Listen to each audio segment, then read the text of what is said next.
Tungeomba msamaha kwa president. Kwa kuwa sisi wakazi tulikuwa tunaletewa maendeleo. Lakini hiyo tukurupu kidogo kidogo ilikuwa imeungwa huko kutoka huko kando kando ikakuja kufuruga amani. Na tunaomba msamaha na tunaambia president ako karibu tena. Ukagoya. Mimi ni mkaaji wa Rari. Jana kulikuwa na rais anakuja kutufungulia soko, lakini kulikuwa na furugu kidogo kidogo kwa kuwa kulikuwa na watu walikuwa wameletwa na mabazi ili kuja kufuruga amani. Kusemekane ni wenyeji wa Rari wanaleta hiyo furugu. Ndio tulikuwa tunataka rais atutembe. Ambapo Rais William Ruto sasa anasema kuwa kuchelewa kwa pesa za kaunti kumesababishwa na msukumo wa madeni na mgao wa kufanikisha elimu nchini. Rais akiendelea kueleza imani yake kuwa uchumi wa taifa utaimarika. Rais aliendelea na ziara yake Mlima Kenya, pia amewahakikishia wakazi kuwa miradi yote ya maendeleo iliyoanzishwa na serikali iliyopita itakamilishwa. Martin Munene ana maelezo zaidi. Katika siku ya pili ya ziara ya Rais William Ruto wa Mlima Kenya, alikita kambi katika kaunti za Murang'a na Nyeri. Na kote alipofika kazindua miradi ya maendeleo, ikiwemo ujenzi wa nyumba za bei nafuu na miradi ya maji. Na hapa rais akazamia swala la pesa katika serikali za kaunti, akisema kuwa kuchelewa kwa hela hizo kwa magatuzi kumetokana na mzigo wa madeni kupewa kipaumbele pamoja na kuelekezwa fedha kwa sekta ya elimu. Hii Januari hata wa governors kidogo wananiambia pesa yao ya kaunti imechelewa. Lakini nimewaambia wacha nicheleweshe yenu kidogo, kwanza nihakikishe watoto wote wa Kenya wako shuleni. Hii Januari nimeweka bilioni 61 katika masomo ya watoto. Wale wa primary tumepatiana capitation. Wale wa JSS tumepatiana capitation. Secondary hivyo. TVET namna hiyo. University namna hiyo. Rais William Ruto hata hivyo akisema kuwa serikali yake itaendelea kusukuma mradi wa ujenzi wa nyumba za bei nafuu, kwani utaleta nafasi nyingi za ajira, na kuwataka wabunge kuunga mkono juhudi za serikali bungeni kuunda sheria za ujenzi wa nyumba hizi. Saa hizi inaendelea mjadala ya mambo ya housing, kwa sababu kotini ilisema tupitishe sheria ingine na tukakubali wacha tupitishe sheria ingine. Sasa nyinyi wabunge please muharakishe hiyo sheria kesho. Mimi nataka kusaini next week. Hawa vijana waendelee kazini. Kadhalika rais akihakikishia eneo la kati kuwa miradi yote ya maendeleo ilianzishwa katika eneo hili itaendelea hadi tamati, huku naibu rais Rigathi Gachagua akishikilia kwa uchumi wa taifa umeanza kuimarika. Hii dola muuze leo na kesho kutwa. Msipouza mtaenda hasara kubwa. Hii dola mimi naona rais anapanga itafika 100. Barabara zote za Maumau ambazo zilikuwa zimekwama kwa sababu ya kukosekana kwa pesa, nimeshapanga. Ile kisirani kubwa tulikuwa naye ni ile madeni makubwa watu wa BBI na rege walituwekea. Ujumbe wa rais kwa mlima ni kuwa uchumi unaimarika na kuwa hawakukosea walipompa kura kwa uchaguzi. Tungeomba msamaha kwa president. Kwa kuwa sisi wakazi tulikuwa tunaletewa maendeleo. Lakini hiyo tukurupu kidogo kidogo ilikuwa imeungwa huko kutoka huko kando kando ikakuja kufuruga amani. Na tunaomba msamaha na tunaambia president ako karibu tena. Ukagoya. Mimi ni mkaaji wa Rari. Jana kulikuwa na rais anakuja kutufungulia soko, lakini kulikuwa na furugu kidogo kidogo kwa kuwa kulikuwa na watu walikuwa wameletwa na mabazi ili kuja kufuruga amani. Kusemekane ni wenyeji wa Rari wanaleta hiyo furugu. Ndio tulikuwa tunataka rais atutembelee atufungulie soko yetu. Lakini wengine wanatolewa Thika, wengine wanatolewa Kikuyu, tunaletewa kwa mabazi. Kwa nini tulikuwa tunaletewa? Kwa hiyo pesa walikuwa wanahaya hao watu. Si wangetuletea hiyo pesa watuletee maendeleo. Badala ya kuhaya watu wakuje kwa mabazi ili walipwe, na sisi tuko hapa hakuna kitu tulikuwa tunataka. Wengine wanakuja kufuruga amani. Kwa jina yangu naitwa Joyce. No, sisi watu wa Rari sisi tukukuwa na fujo jana, hata tukukuwa tunajua ati kuna fujo. Kuna watu wenye wako na fujo. Sababu wenye walikuwa wamekuja na hiyo fujo si wa hapa, walikuwa wamelipo. Ilikuwa basi 12 na zilikuwa zimefichwa na hapa juu. Hao watu hata tulishangaa sana wenye walikuja, sababu sisi hata tulishindwa kwa nini wameanza kupigia president wetu kelele. wakaambiwa wajaribu kutulia, wakakataa. No, sisi tunaomba msamaha kwa president wetu, sababu tulikuwa tunafurahia saa zenye anakuja kutufungulia soko. Hao watu walifanya vibaya sana, na walikuwa wametoka Kithurai, wengine wametoka huko Nyambare, Kikuyu, basi 12. No, walitukosea sana. Tunaomba pole sana kwa president wetu. Sisi walikuja kama hata wametuondoa, tulikuwa mpaka tumepanga laini tuimbie president wetu. Venye walikuja walianza kupiga makelele, tukajaribu kuambia wanyamaze, hapa sisi siasa tumekuja, no walikataa. Wakatuambia tunyamaze, sababu wanafurahia sana tupewe hiyo chance watu hapa rali. No, venye sasa watu wanaenda wanakuja, wengine wanalipo, hapa sisi siasa tumekuja kujengewa soko, sisi watu wa soko mjinga. Sisi kwanza hatutaki fujo. Sisi ni watu wapenda amani. Na sisi ni watu wacha Mungu. Kwa hivyo sisi wakati tulikuwa tunaletewa mambo mazuri, tunaomba msamaha rais. Sio sisi tulifanya hivyo. Sisi tunasema rais hata akipata kitu kingine atuletee, na sisi sio watu wa fujo. Tunawaambia waache siasa, sasa ni wakati wa kazi. Wagojee campaign. Wakati wa campaign utakuja 2027, tuingie kwa uwanja na kila mtu ataongea. Wakazi sisi hatungetoa. Sisi tulikuwa na watu watulivu na wenye amani. Hatungetaka fujo, sababu ni sisi tulikuwa, siku ilikuwa yetu. Ni wachache pia hatakulia. Wacha niongee na watu wa Yari. Yari Ongano! Yari Ongano!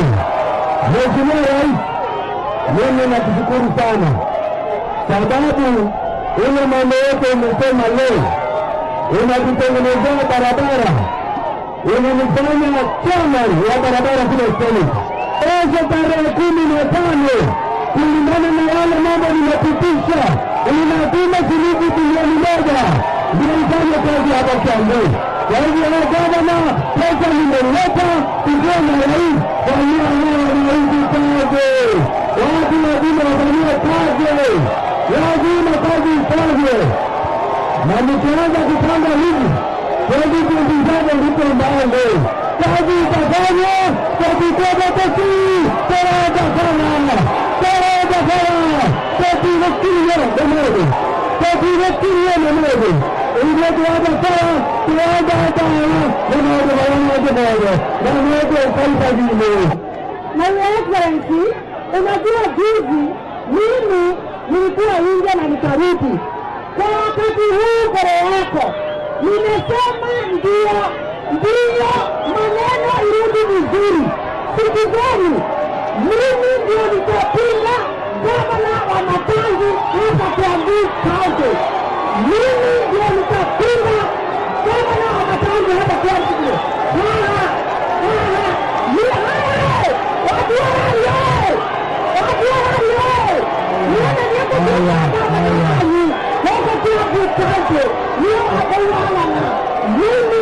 ndio nitakuwa gavana wa Kiambu County.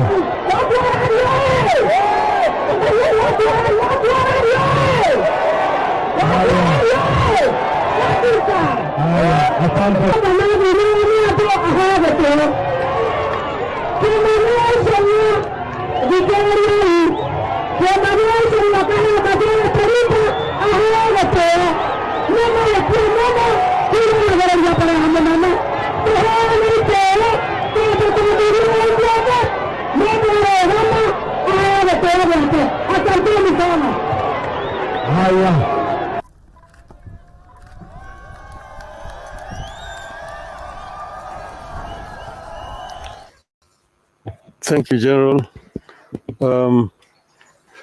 Ladies and gentlemen, I can only add widely among friends. As the General said, he is one of my closest friends on the continent. And I intimated to him that if there should be interest, I will myself be keen to serve the continent of Africa. Mainly because as a Pan-Africanist, I believe strongly that Africa is playing in a league that it should not play. That Africa deserves better. Africa is we can say, the cradle of humanoid species. The first human who walked on this earth was an African. And Africa is also the cradle of human civilization. The Africans started using steel and silverware before any other human beings elsewhere started doing so. Africa is the richest continent on the planet Earth in terms of minerals and general raw materials. It is a paradox that the richest in terms of resources is also the poorest. This is something that we need to reverse.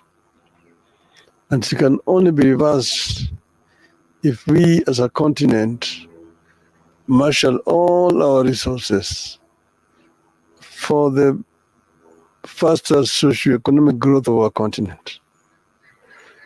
And African economies can complement each other. I have served the AU in the capacity as infrastructure high representative.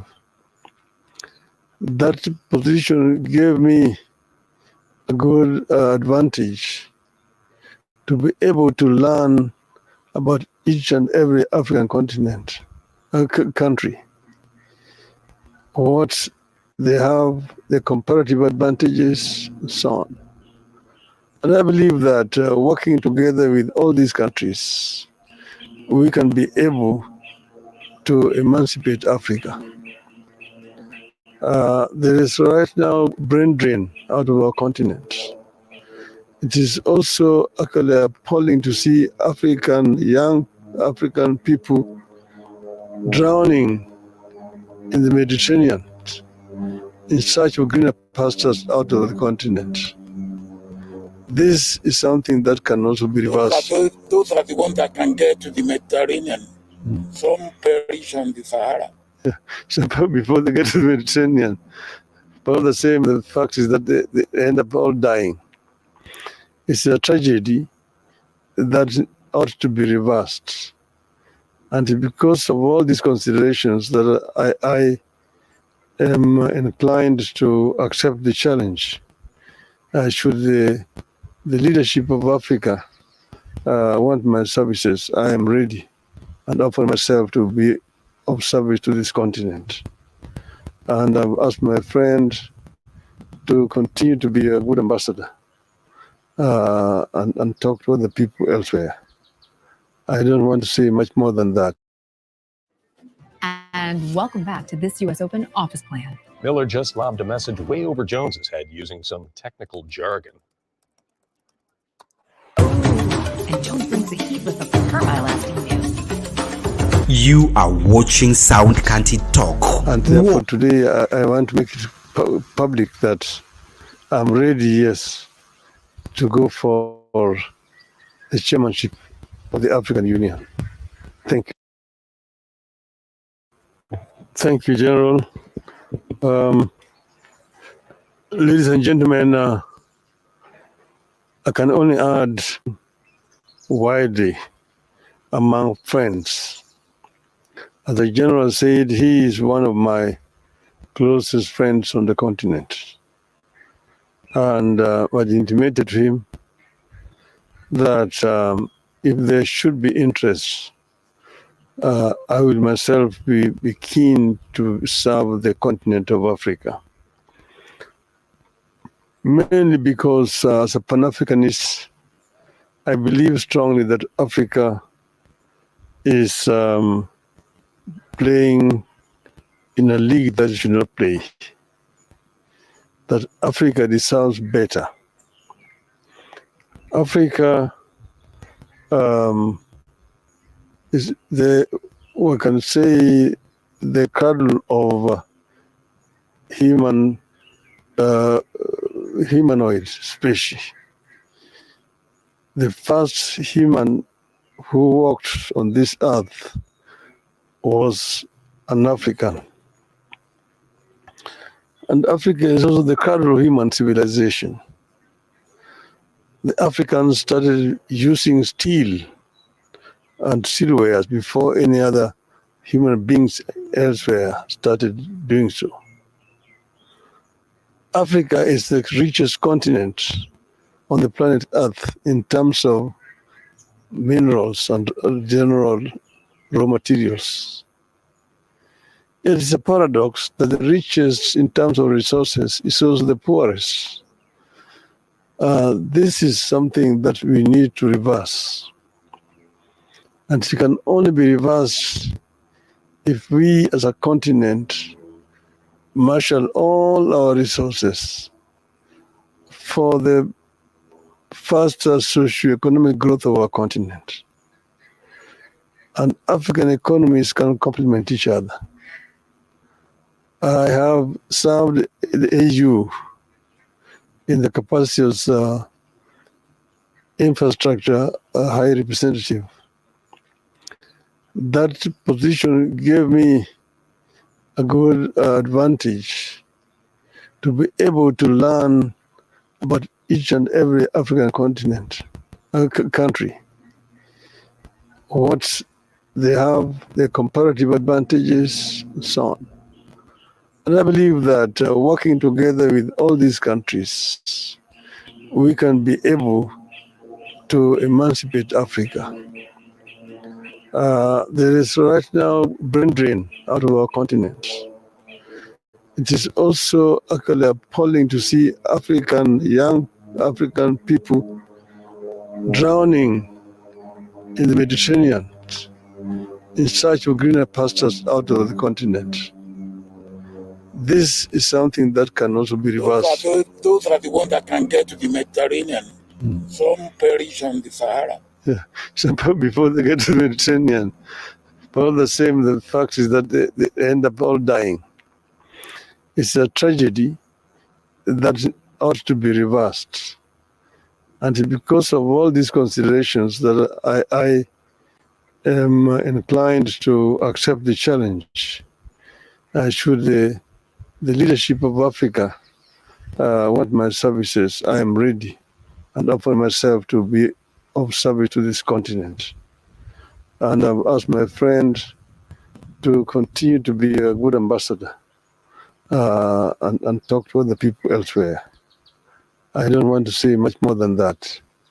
And therefore today I want to make it public that I'm ready, yes, to go for the chairmanship of the African Union. Thank you.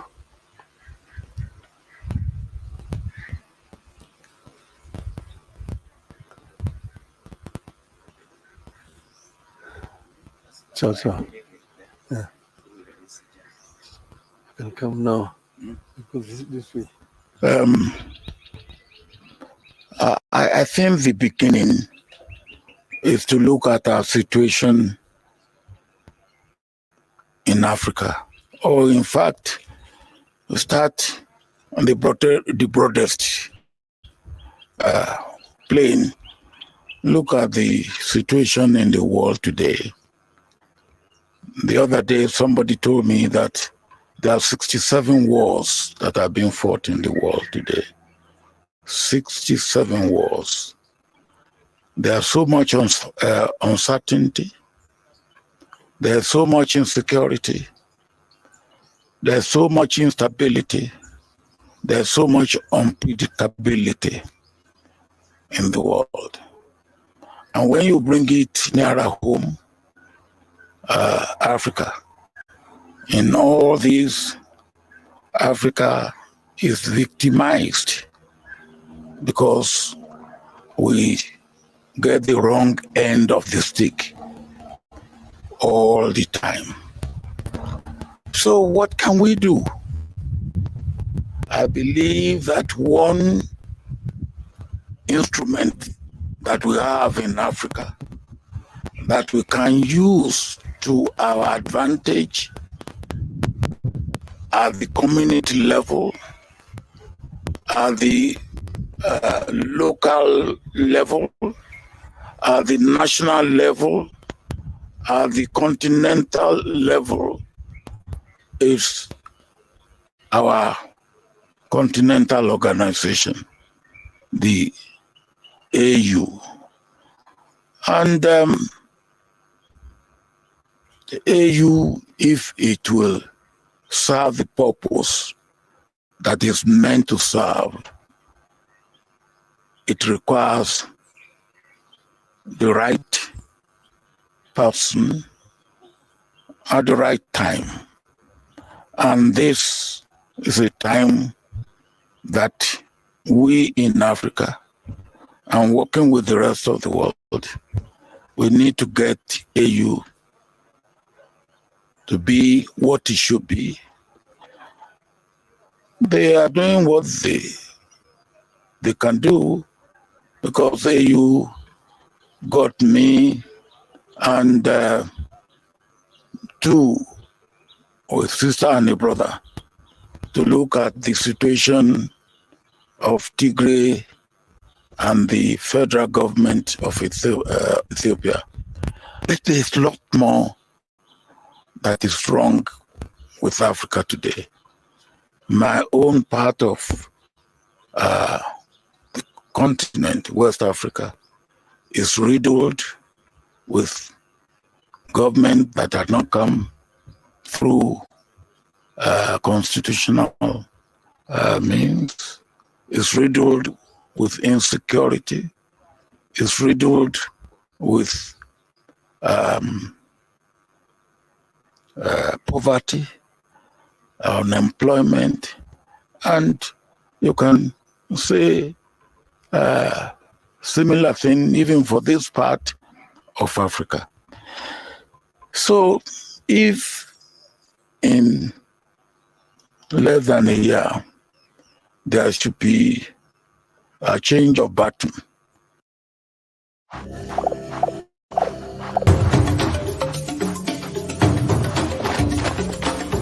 You are watching Sound Canty Talk. Watch, share, like, subscribe. Tungeomba msamaha kwa president, kwa kuwa sisi wakazi tulikuwa tunaletewa maendeleo, lakini hiyo grupu kidogo kidogo ilikuwa imeungwa huko kutoka huko kando kando, ikakuja kufuruga amani, na tunaomba msamaha na tunaambia president ako karibu tena. Ukagoya, mimi ni mkaaji wa Rari. Jana kulikuwa na rais anakuja kutufungulia soko, lakini kulikuwa na fulugu kidogo kidogo. You are watching Sound Canty Talk. Watch.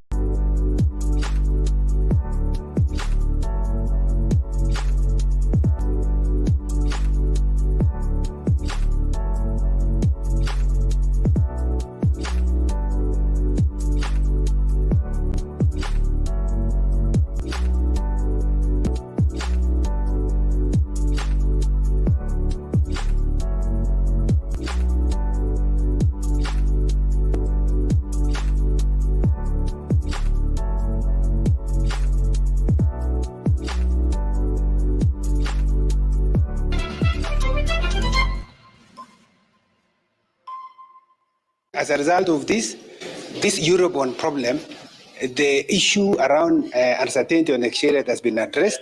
There's now confidence, and you can see the shilling is beginning to improve. As of this morning, I'm told it was trading at around 151.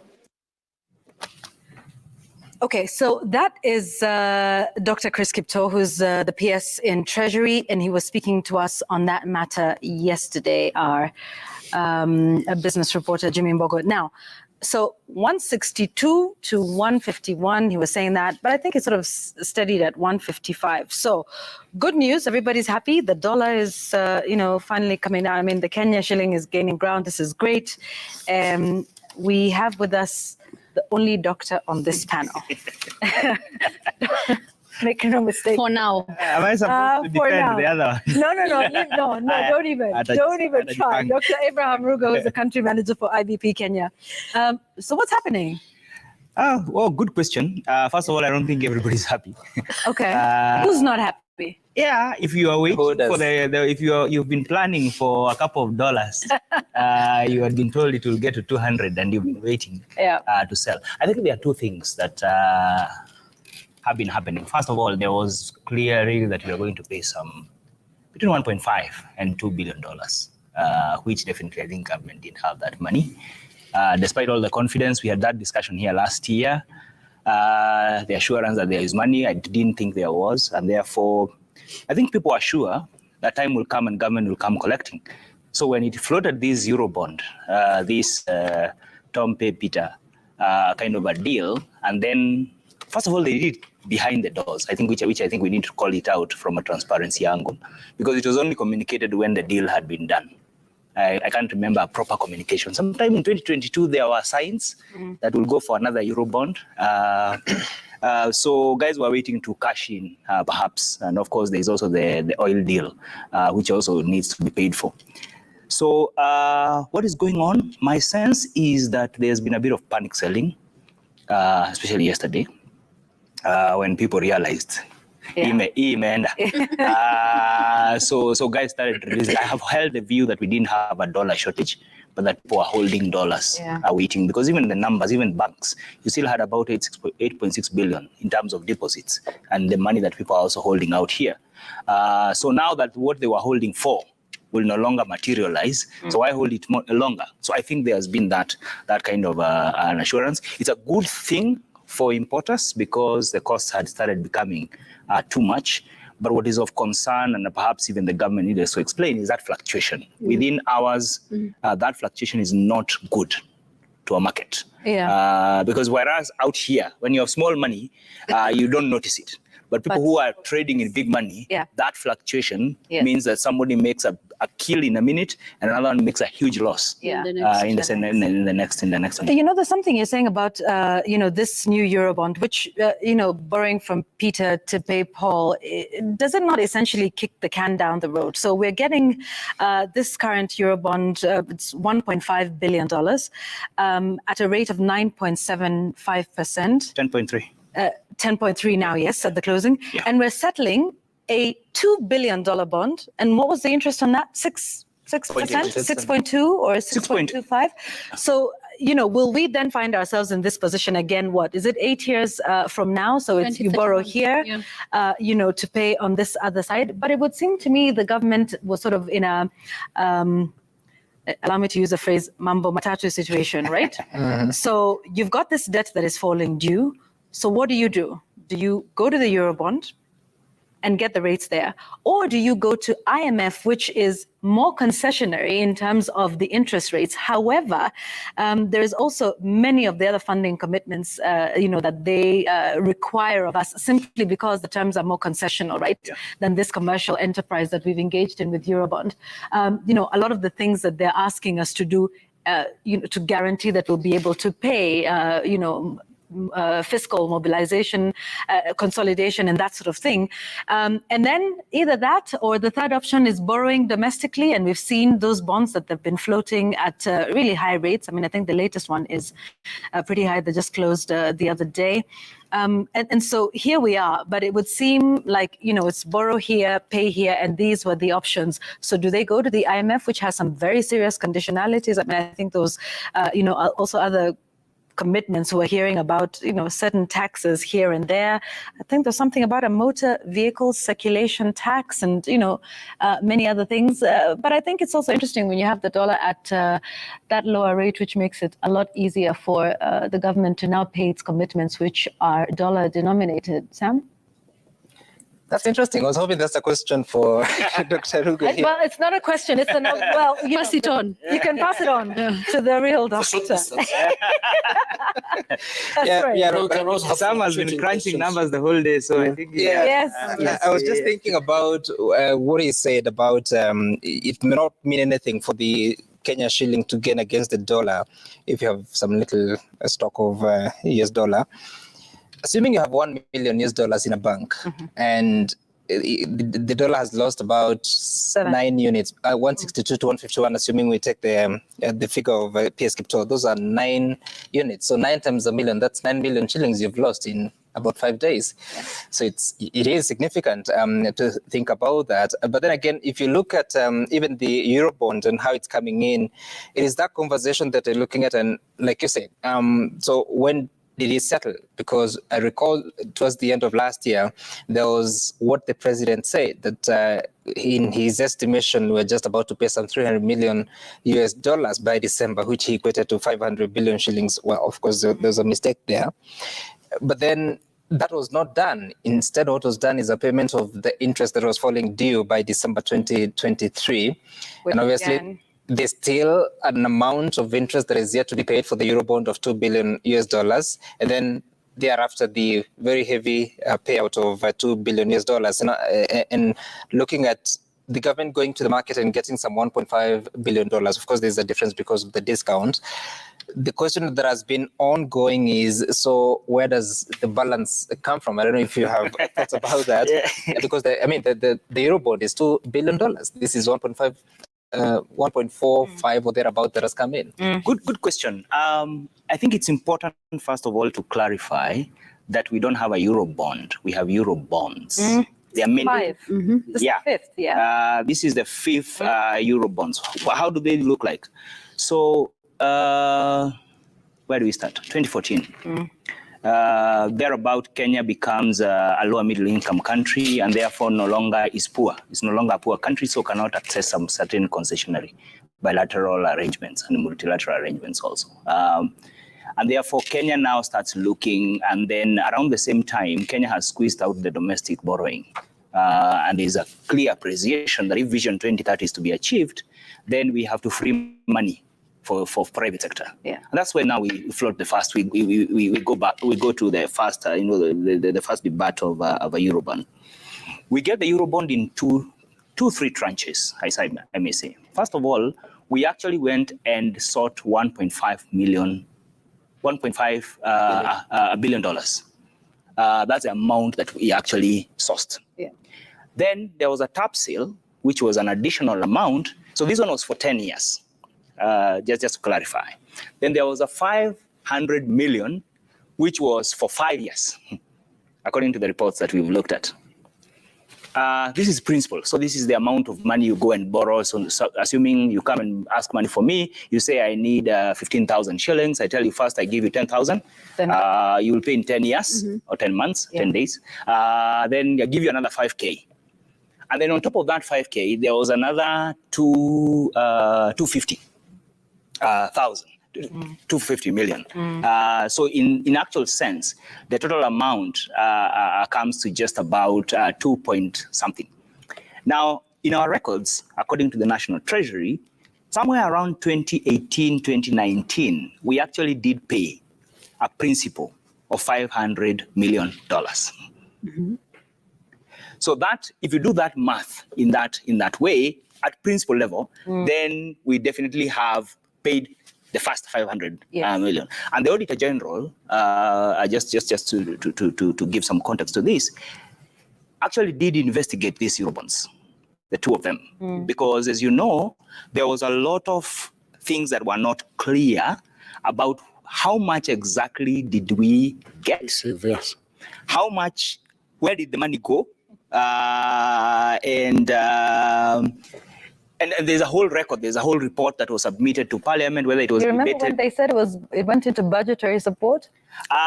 In fact, it's very hard to track. I mean, yes, it's very hard to track. Yeah. But actually, the conclusion of the Auditor General, and I have the report here, he says that first of all, he confirmed that the money actually came. So that it moved between many different accounts.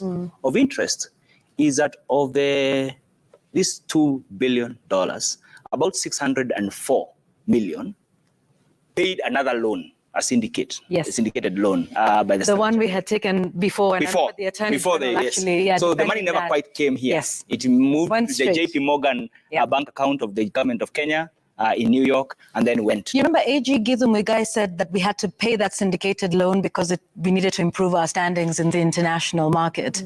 So again, we borrowed money of the difference, which is about 1.396 thereabout. Actually, the money came. Okay. And it can be traced.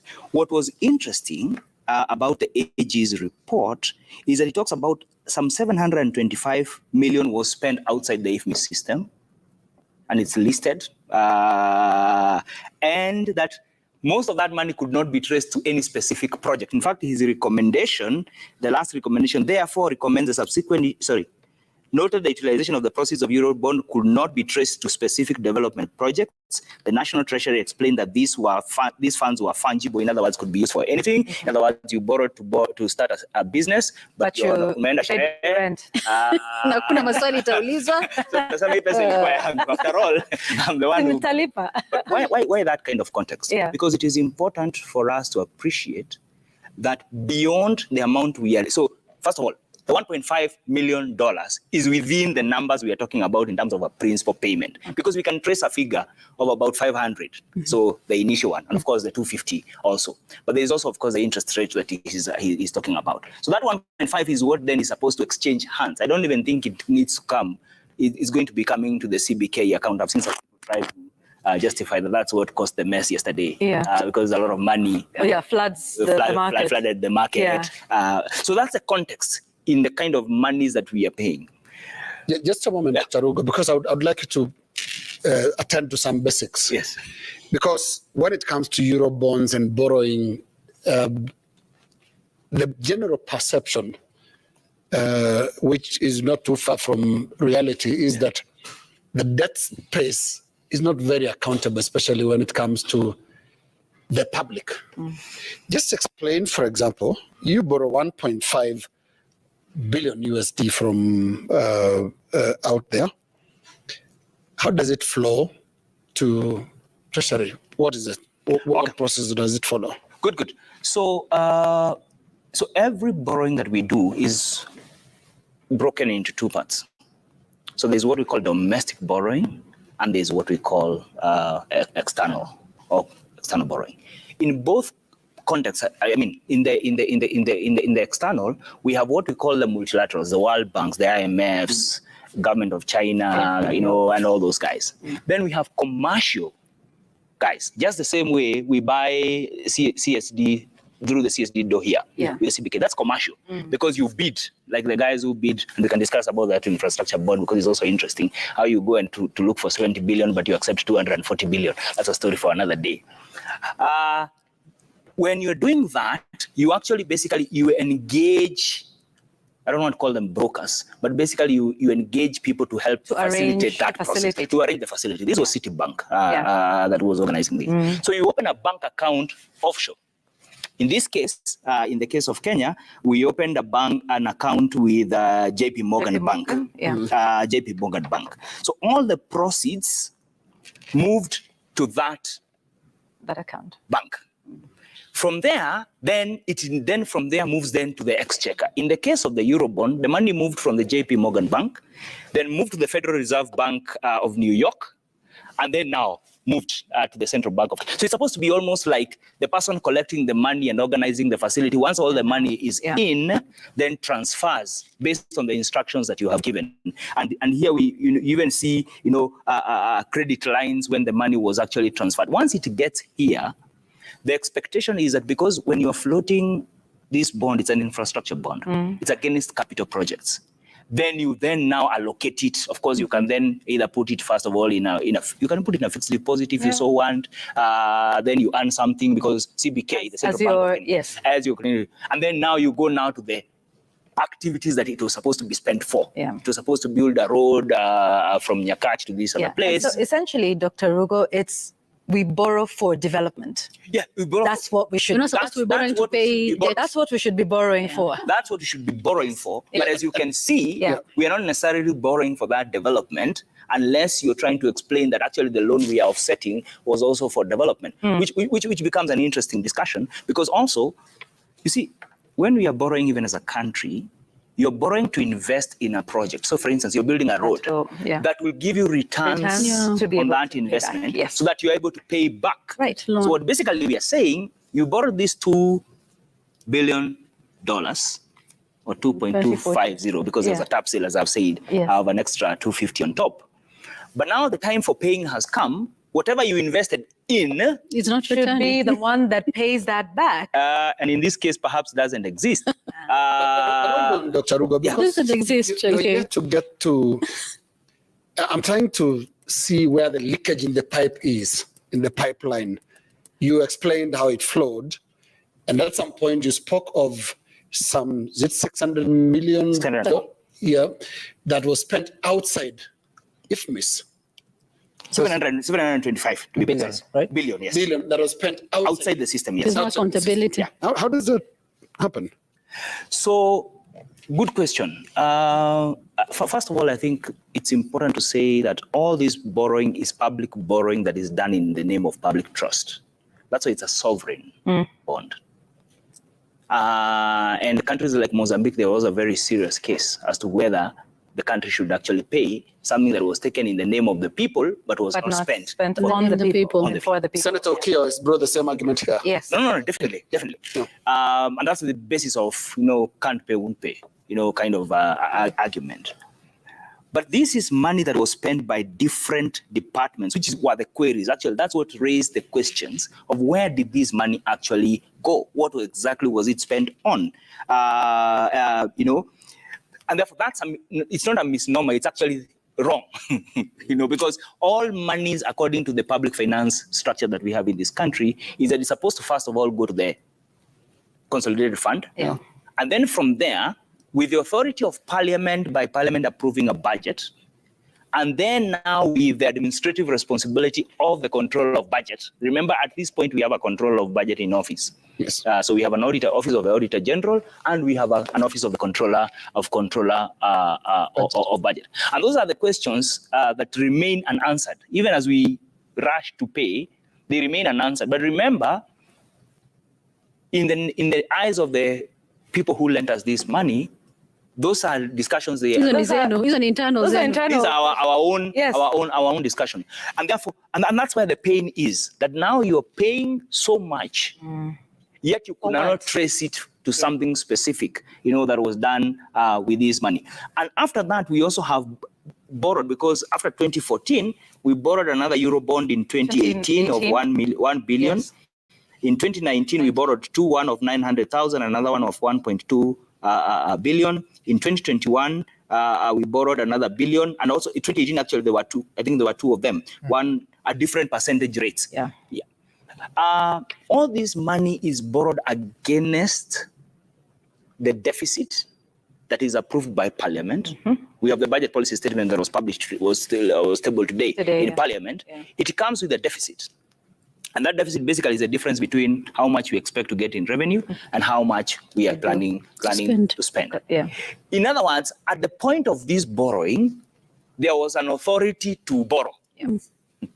And therefore, given by Parliament. By Parliament. On behalf of the people. And therefore, the questions now need to be asked of all these monies that we borrowed that now total to about $7.1 billion. In these Eurobonds, and these are commercial, therefore the rates are fairly high. Yeah. The terms are stringent, though we also could not trace quite a bit of the information about all the Eurobonds. We have the 2014 one a bit more, we have a bit of the 2019, in between there we don't have details. We don't seem to have, which raises a lot of transparency questions about, money that is being borrowed on public trust. Do you finally want to use the word, Dr. Rugo? Corruption? Money is stolen. Yeah. I find the word corruption very kind. The money got lost. Dr. Rugo. Because if the money could not be traced by the Auditor General, where is it? Yeah. When you talk about the situation that you're seeing, the behavior of the shilling and its marginal gains against the dollar, I'll ask a kawaida question that someone may be asking, like, one, was this foreseen or could it have been foreseen? Number one. Number two, will it hold? Are you going to see the shilling gaining a bit more? And at what point will whatever behavior we're seeing translate to maybe bei ya mafuta kushuka, or cost of living at least going down, at least basically something that would ease the burden on mwananchi wa kawaida? Yeah, I think, good question there you ask. You see, it's a question of how much dollar is available in the market, and how many people are looking for it. So if there is less dollars and more people are looking for it, the price just goes up because it's market driven. In a big way. The central bank can try to intervene by trying to create some, and I think that's what the CBK governor was saying, the Kenya shilling has now depreciated beyond what it should depreciate, and therefore we are going to intervene, which is the same thing. He had raised concerns about the previous governor of trying to manage the Kenya shilling, of propping. The word used was propping the Kenya shilling. So this time around you're propping the dollar or what? It's still the Kenya shilling because we're trying to manage it. If it's gaining, what are you doing? Sorry? Yeah, if it's gaining. That time he said it was now getting to a point beyond what, when it was at 163. And therefore there will be some interventions. I don't know what those interventions, they seem to have worked very fast within a week because MPC was just, I think, two. What could those interventions be? One is to release money, to release actual dollar into the market. Either is it reduce or raise? There's one of them. Interest rate against the dollar in terms of how much. Then encourage more interbank, which is what was done some while ago. More interbank trading of the dollar, and what the PS was saying, encourage more people to release their dollars. The PS said some very telling things of saying, guys, stop holding anymore, sell. Who are these guys, Rugo? Because, I mean, it takes a lot of dollars to change the game. So it can't be the fellows in Muranga that are being told today, release your dollars. They don't use dollars ordinarily, do they? These are people who have money. There are two things. My hunch is based on two things. One, because now the Eurobond problem is solved. We can discuss about the solution, which I still think is a very expensive solution. Settling a 6.8% loan with a 10% loan, I think is a very raw deal, especially appreciating just even the depreciation and inflation that has happened since 2014. Because remember, by 2014 end, we had all this money in our accounts. Whether they get was we had this money. But two is the infrastructure bond. I don't think we have looked at the infrastructure bond discussion. So CBK issues a bond for 8 years, 8.5 years, for 7 billion. And the interest rate will be determined by market. Finally, the interest rate lands at 18%. 18. Was it 88%. 18, yeah. And with a subscription of 268 billion against 40. Sorry, against 70. They choose to accept 240. My hunch is that this 240 is not all money that is held in Kenya shillings. This is dollar money. It's in dollars. Just a hunch. Then that money has to come, because I think the bids have already been announced. My hunch is that perhaps could have contributed into. As to the rest, it's for us to investigate. So, yes, I just want to talk about those stringent measures. From the stories we've done and speaking to experts like yourselves and others, we are required to pay interest on this latest Eurobond twice a year, and that's about 23.5 billion shillings total every year, and that's the interest. And some say that, look, if we are required to offset this amount of money, that's about 11.4 billion shillings every 6 months. That's really steep. Yeah, and this is on just this one Eurobond alone. And this is where we're talking about, the terms and the rates of this particular Eurobond. But I perhaps want to ask you something, Dr. Rugo, because it would seem we focus on paying back the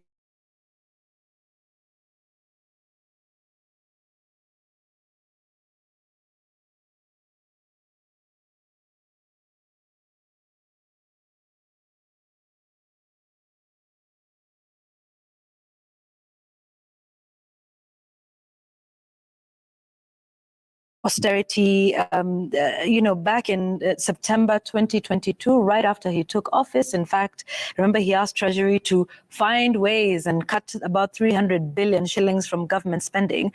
But isn't austerity and cutting back on government expenditure one of the ways you can start to ease pressure on everything we're seeing? Because, we're increasing taxes, we are, we have all these hefty loans to pay, we're taking a loan that's expensive to pay for another one, but nobody talks about austerity. Yeah. Everybody is being asked to tighten their belts. Kenyans are being asked to dig deeper into their pockets. By March, we're going to be paying Lord knows how many times more for the Social Health Insurance Fund as we rest NHIF. But what do we see from government? Yeah, we see an increase in the budget. So we had our budget, and just a few months later, we went back. Treasury went back to Parliament asking for another 3.93 trillion shillings, which is over 5%. And what do they want to do with this money? Debt repayment, salaries, pensions, which shows the real situation of this country. We're just, taking more, and it's for recurrent expenditure as opposed to development. What are we seeing with members of parliament and senators? Everybody's running a football tournament these days, and they're carrying the money in sacks and bags of real cash. Where is this money coming from? Why do we not see this austerity? I mean, look, we are renovating State House for 795 million shillings. No doubt, it's probably a colonial relic and needs to be done. But is that a priority for this country at the moment when we've got all of these monies to pay? Why is the conversation on austerity and cutting back on expenditure, not front and center? And could we then see some very painful cuts in the months and years to come? Yeah, I know on this I honestly sound like a broken telephone, because I have held a very strong position that we don't have a revenue problem. Yeah. We have an expenditure problem. And in my sense, the expenditure problem is governance related. It's not technical, it's not numbers. We have situations where in 2022, policy statement, Budget Appropriations Committee for once accepted that we cannot continue the deficits that we've been having. Our deficits, the difference between our income, our revenue and our expenditure actually has been growing more within the year. Yes. Than what was. So we approved, for instance, last year we approved 718 billion for this current financial year. As of the BPS being tabled, is at 886. So the deficit has grown, but the revenue has not necessarily performed. Yeah. We had to meet any of the targets properly. So in 2022, the BPS, they actually tabled a report saying we are going to cut the deficit at 400 billion and not 862 that was initially.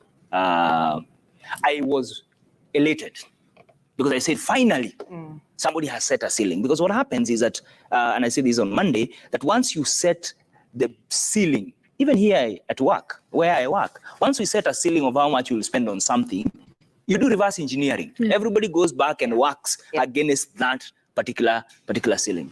What happened? The next thing we knew, every MP was being recalled from the field to come and that report between tabling and voting, I don't know what happened. Yes. Yeah. And we were back to 862. So, and that assumption that what we have is an endless pot, of resources is what now has landed us where we are right now, where we are having delays in sending capitation to schools. Yeah. We are having delays for health facilities. The president has owned up that even county transfers have delayed because we have to pay the monies. And the monies we are paying this year alone are colossal. Because if you just include the appreciation of the dollar, because it's yet to go back to what it was supposed to be, we're going to be paying almost 2 trillion. Yeah, and almost 2 trillion out of 2.5.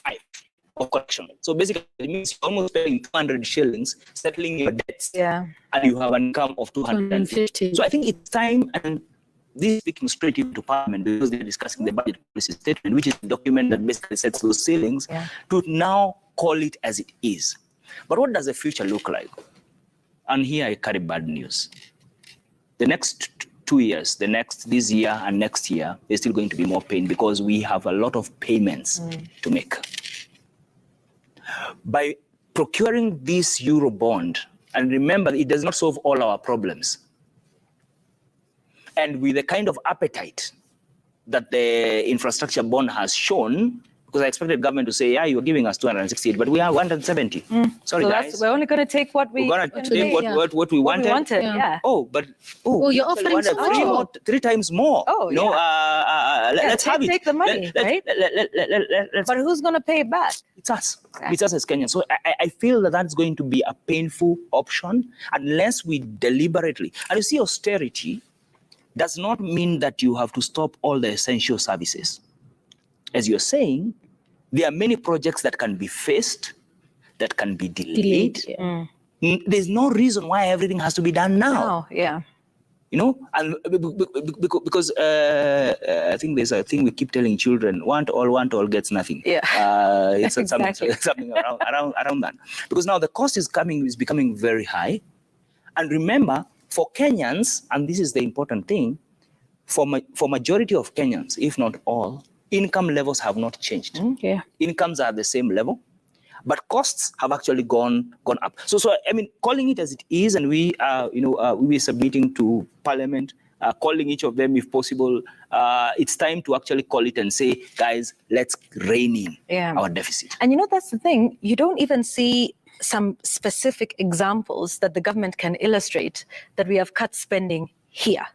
And we have cut spending here. That shows an appreciation of the situation and where we are. Yeah. But it's like in your household. If your expenses are up, you're either not going to have pizza every week. If that's what you do, you're not. You're going to cut down on going out. If you go to the rural village 3 or 4 times a year, you reduce that. But Sam, we don't seem to see any illustrative, specific examples from government that shows that they understand where things are going and that, okay, so this is what the government has done, so that in the spirit of reciprocity, when they tell Kenyans to tighten their belts and pay a little bit more, then, Kenyans can see, like for like, but it's just spending and spending. And perhaps it's time to have this may border a bit of political economy kind of a conversation, a more political conversation. I feel like we are stuck somewhere between desire to go communist,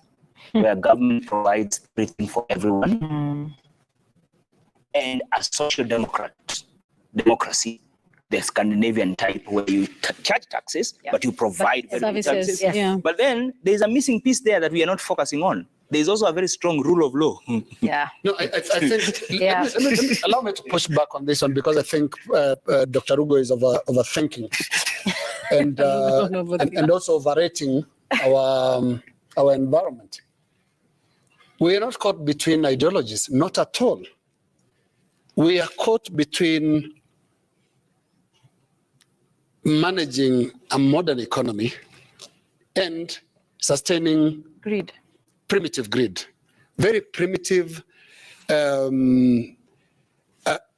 don't know. It's pre-age, kind of greed. The culture of our turn to eat is still so strong that it defies all our written rules. You explained, and I listened to you very carefully, how we are even borrowing and eating what we borrow. This is primitive. You actually get Eurobonds, but it ends up in private pockets. Look at how we handle the accountability space. Those mega projects. You have a project like Aror Kimarer, where money is lost. But now as a country, you are told, no, settle for it. That was air. Nothing happened. So assume nothing happened. So we're not even caught between those grand ideologies. That is too sophisticated for Kenyans. We are in a very primitive space at the moment. And that is why you see a government saying austerity. But how do they live? There's no austerity on the ground. Look at the campaign mode that we have. The president lands from a very high-end forum in Dubai or Rome, Japan, and ends up shortly in a village in Murang'a with all those guzzlers. It takes a lot of money to move a president around, especially a Kenyan president. Because first of all, everybody in the bureaucracy tries to follow you with a little bureaucracy and then another little bureaucracy. And then a lot of money that is burnt in a day in this country doesn't speak to those ideologies. We are still very primitive. And when the day we decide to walk out of this primitivity and actually adopt the systems we have, because we have very nice systems, you know, Office of the Auditor General. What do we do to the Office of the Auditor General lately? We insult them. Control of budget. Control of budget. We'll remove them. You know, we threaten them. SRC. You know, all of those. So that is not. Those are not people thinking communism or capitalism. These are primitive villagers, basically holding very strong instruments of state power. And if we don't address that attitude, we are in big problems. And I want to say, finally, I've interacted as recently as yesterday with some of our technocrats. We have very smart people in this country. That's true. Very smart civil servants, who work under a lot of pressure on a daily basis, trying to play by the book, trying to play by the rules, trying to follow those things that we are talking about. But the primitivity of our politics is overrunning the space. It's really making it impossible for us to have that desired direction. That is why even this borrowing, Dr. Rugo and team, I think 1 year down the line, the same things we are saying about previous borrowing is what we'll say next year around now about the current borrowing, because the mindset of greed has not changed. Down the chain of all this benefit at a very personal level. They're not thinking about those grand projects. They are thinking about how do you get this, how do you get that? And that is where we have a problem. Lastly, when it comes to our criminal justice system, criminal justice system is supposed to be the one that tells you, now, if you exceed this, you will have a problem. For example, China, which is our strong development partner, you know, you can't be corrupt in China. You can't touch public funds. You'll be hanged. In Kenya, they have no consequences. Dr. Rugo, look at our recent past. All the mega corruption cases are collapsing. They're collapsing. And that's where billions and trillions are lost. But I've also noticed that we are successfully arresting our chicken thieves. Yes, you raise an important question, because in 2014, and these are details that you find in the National Treasury, in the IMF, the president then, Uhuru Kenyatta, said that, of course, the money that came, part of it, $600 million, was going to retire the syndicated loan. But the remainder was supposed to go to infrastructure and energy projects, which you don't find. Then there's also another statement that IMF actually included in their report in October 2014. The government plans to set up a sinking fund to build up resources for the eventual repayment of the Eurobond. So in a sense, because now we're in 2024, 10 years later, we should be having a sinking fund, which we draw from. The government of President Ruto should have just gone there and said that this is, we have some $2 billion here, so we take it to pay our lenders. But what has happened? We have had now to go out and shop for another loan, which is obviously more expensive, but also find it not good an argument for the president to say in Murang'a that the reason why, I can imagine, I saw the governor there, Governor Irungu Kang'ata, saying that Mheshimiwa Rais, unajua sisi tunategemea pesa inatoka kwako wapi. It is not his money. This is money that has been voted for by Parliament. The Senate has come up with a disbursement schedule, which is supposed to be respected. Every 15th of the month, there's an amount of money that is supposed to be disbursed specific to each of the counties so that they're able to offer the services. Remember, yes, we keep saying that the first charge is the debt. But so which debt has the president taken to pay what? Because it is $1.5 billion that is coming in to go and pay the Eurobond. Of course, you may say that there is the interest that is getting to be paid. But then again, the law, should I say it's clear? I didn't want to say that. The law is clear.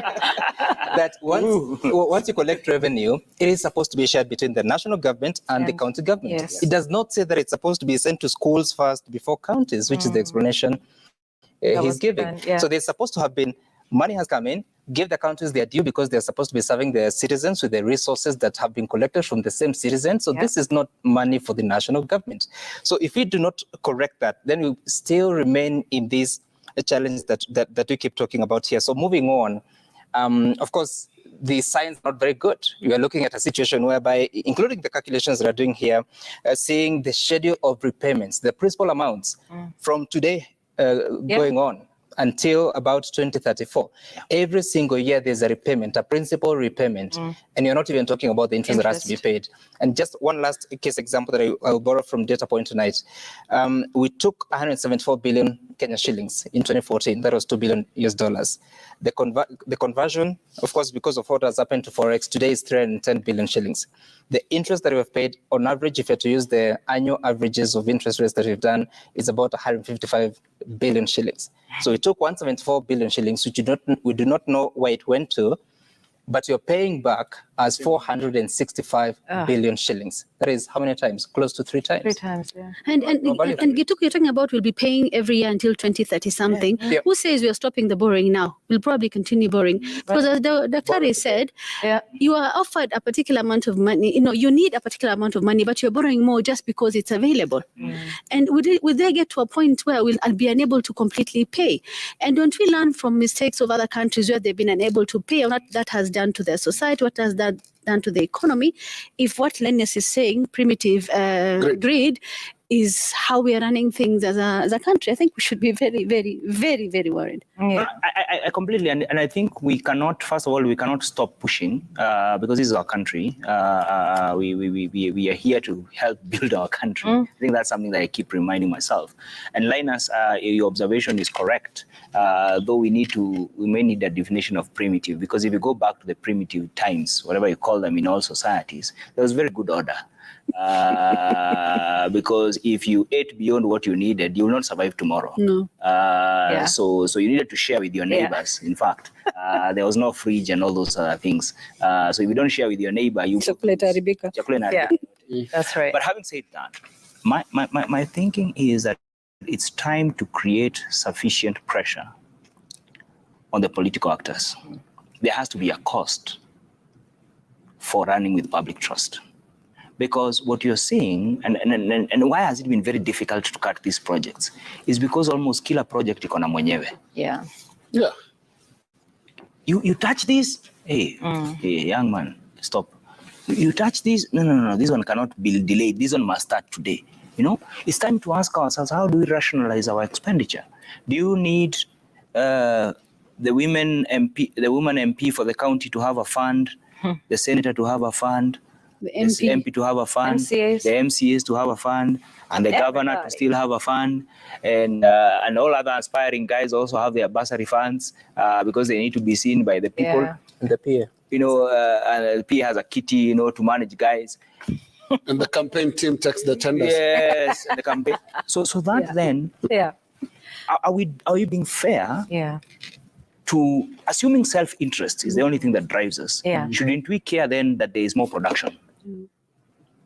Absolutely. If all I care is that I want to make money, should I care that actually there are better roads, there are better spaces for doing business, there are more people employed and in incomes, so that then they can... Because it's win-win. It's a win-win. It becomes a win-win.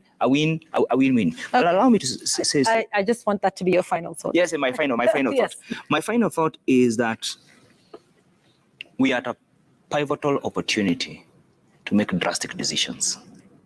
And these are not decisions that are going to feel nice. They don't have to feel nice, but they will save us. As Sam is saying, if we don't take those decisions now, if Parliament does not stamp its feet down now, the Speaker was saying they are not captured.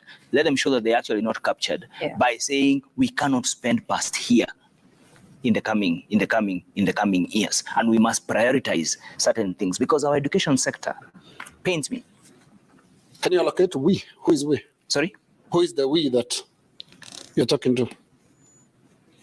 Sorry, the government of Kenya. Okay. The government of Kenya, yes. It's our government. Unfortunately, however strong perspectives we have, the government of Kenya, the president, the cabinet. No, I wish we could do it here, right here. But because Parliament has the power of the purse, they have the prerogative to actually save this country. Yeah. And the power of the PFM Act, honestly, that is something that really empowers Parliament following the promulgation of the 2010 Constitution. Powers they did not have before, and powers that they do have now, and that they hold in trust for the people. Dr. Abraham Ruto, Country Manager for IBP Kenya, thank you for helping us understand these matters a lot more. It's always a pleasure to have you here as our gangster. Sorry we kept you past your bedtime. No, I'm suggesting you actually have a 4 a.m. Oh, okay. You will be here. For the guys who wake up early. Okay, now, I don't know, I'll be there. For that, speak with Sam. He's the early bird. He's the early bird. Thank you. So we want to take a break here because we want to come back with our final words. We've got lots of interesting things. You are watching Sound County Talk. Watch, share, like, subscribe. Kule anapiga pasi mzuri kwake Marcus Rashford. Rashford anazungusha kiuno kule katikati, anapatia Bruno Fernandes. Bruno anainua kichwa, anamtafuta Casemiro. Casemiro anaingia kwenye sanduku. Chekeche ya kwanza, ya pili anapatia Anthony Martial. Anaingia kule.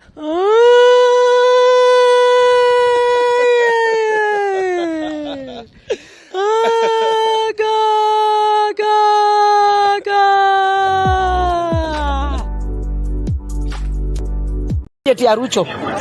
Hii maisha ya Ruto ni stress na ni stress. Hata kama anasema tugaramike, anatuumiza. Hata ninashangaa hii pesa walikopa bank. Kuna pesa last month wamekopa bank. Tunashindwa aje hiyo pesa wamekopa ilifanya nini? Yeye mwenyewe anasema hataki deni. Na deni anakopa ya nini hata bank? Kuna pesa. Maandamano sisi tunaendelea na maandamano. Ni vile tu unakusaini lazima tusaini. Hata Nakuru hapa tuko watu wa Azimio. Na mtu asidanganya ati Nakuru ati ni watu wa UDA. Tuko Azimio damu. Hata soko tuko na watu wa Azimio. Mtu asiwahi sema ati hii Nakuru town ni ya UDA. Huku ni Azimio. Azimio ni wengi. Ni vile hata wajui sahi kama mko hapa. Otherwise Azimio tuko. Watu wamekuja mpaka na hii. Hata niko na kitambulisho na mtu asiseme na piga naweka signature. You are watching Sound County.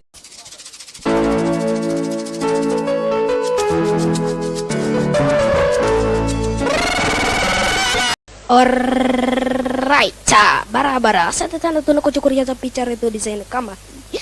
Ikiwa ni kwenye route za introduction, tunakuja tunapata jamaa wetu anatamba design kama hii. Na jamaa wetu amejaa tena vizuri zaidi. Jamaa akishika dotono. Nakwambia dotono nani?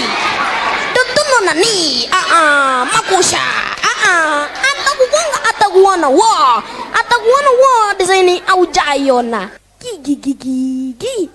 Musumari na hinda. Wekelewa design. Na kuambia hii teke nani? Inajulikana kama springa.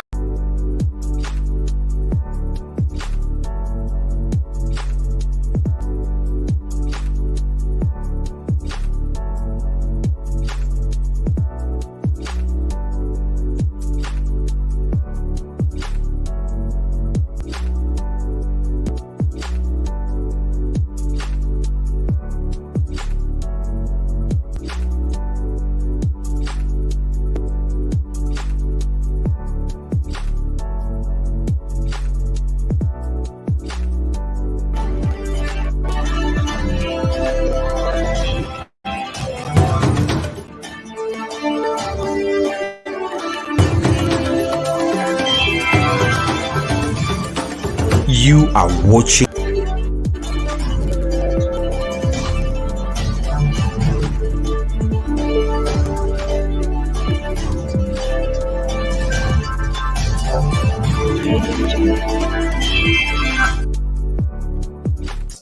Good evening, ladies and gentlemen. Thank you so much for making time to join us. This is Sound County Talk, open forum political discussion show. The show that gives an opportunity to air what you feel and think about the latest development on our political front.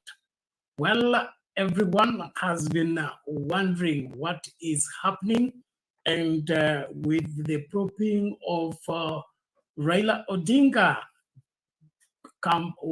participating into the candidature of the AAU seat as the chair. Well, it's now confirmed officially. He is ready for the job if he will be elected for the same. And he's been endorsed by none other than Obasanjo, the former president of Nigeria, and he's called General Obasanjo. And Obasanjo was on his way to Addis Ababa to go and make the way for Baba and see to it that Baba pulls through. Now, Kenyans are left with mixed feelings, different reactions on this. The main trouble on the minds of Kenyans is what is left for Kenya with Raila moving to AU as the chair. Will that mean he retires from local politics? And if that is the case, hasn't that handed William Ruto the 2027 elections on a silver platter? Is it now not a smooth road for William Ruto to sail through, since he may not get a formidable challenger like Raila Amolo Odinga? Now, that's what is going on in majority of Kenyans' mind, especially the Azimio fraternity. But we're here to set the records clear and, of course, give you the proper political landscape. So wherever you are joining us from, please make sure that you stay right here. And, of course, invite somebody to watch with you and participate fully into the show as we engage with different Kenyans, giving different insights into this matter. And, of course, the William Ruto's tour to Mount Kenya that is proving slippery because either the crowds are shrinking or they are heckling. Now, this has not been the way William Ruto is received in Mount Kenya. Towards the elections of 2022, William Ruto was a hero in Mount Kenya, a celebrated personality. He couldn't, mobilize crowds in Mount Kenya. Every other place he did mobilization, but Mount Kenya, he was received as their son. But it appears that is no longer the case. What's cooking? So they are braving up themselves to try and recover what they have lost in Mount Kenya. Is it working or it is not working? Let us know from wherever you are. Thank you so much. I appreciate everyone who is joining and, of course, inviting somebody to join. We really want you to be an extension of what we are doing right here, right where you are. So welcome on board. Use the link in the comment section to get into the studio. Let's engage, let's talk. And I would also encourage us not to run into conclusions on this matter. The reason why we are engaging each other is so that we can come to the right conclusion on every issue. But one thing I know is that this country is not going to the dogs, no matter who thinks what, if Kenyans will rise up and do what they are supposed to do. Thank you so much. I'm happy Kip is right here, and I'm happy that you're joining from wherever you are. Please make sure that you do that. And then, of course, the big question we are asking you tonight, the poll question, which I want to get you participating, is Ruto secure with both Raila and Uhuru at the AU leadership? Is Ruto secure with both Raila and Uhuru at the AU leadership? Okay, does that now mean that William Ruto is now okay because he has put both Uhuru and Raila at the AU? So far, people are responding. 4 votes already on Sound Candy Talk Live. Please, let's engage. But before you vote, make sure you like the video. It's very important. Show your reaction on the video. Usifanye nini? Usipige kura bila kulike video, na kama wewe sio subscriber, tafadhali subscribe. We need you to subscribe to the channel so that everything is in order and decent. So quickly, let me salute 1, 2, 3 people before I bring in keep to give us his side of the understanding of the development as at now. Charles Green says, God help us. Amen. I agree with you. Freedom, welcome to the show. Thank you so much. Esa Stoll, welcome to the show. LN Mkereketwa, anasema hello, faithful statesman. Thank you so much for being here. We salute you. Haruni, karibu sana kwa show. Anasema pokeeni salamu zangu nyingi nyote. Asante sana. Robert Oino anasema, dear Kenyans, Baba has been applying for a job to become Kenya's president. Unfortunately, the cartels and some parts of the country have denied him the opportunity. The African Union wants him. And then he concludes with shame. So if Kenyans think he cannot run Kenya, let him run Africa, so that Kenya will profit from his running Africa. By the way, Tom McDates nasema tuko ndani kabisa, tuned kama kawaida. Leo ni Monumental Day. Wacheni Baba aende AU. Nyinyi piganeni, piganieni nchi yenu. Haya. Yaani wewe wa huko hapa ndani, mimi nilipofikiri tunapigania pamoja. Mbona wewe una relegate the responsibility tayari? Nancy Madenge, karibu kwa show. Asante sana kwa kuwa hapa. Wandera James, welcome. Thank you so much for being here. Mohamed Ege, karibu kwa show. Asante sana kwa kuwa hapa. Nani huyu mwingine? An, karibu kwa show. Asante sana. Salome Amashibo, karibu kwa show. Nasema okay, nani huyu? Wandera James anasema wacha Baba Raila Amolo Odinga and AU is always sharp in his decision making. Go Baba. Okay, thank you so much. Nani Tunu Mahmud, our permanent secretary, karibu sana kwa show. Olele TV Mato nasikia pia Uhuru anataka hiyo cheo. Haya basi, wakutane huko wote wawili tuone. Ubuntu anasema good evening. Okay, thank you.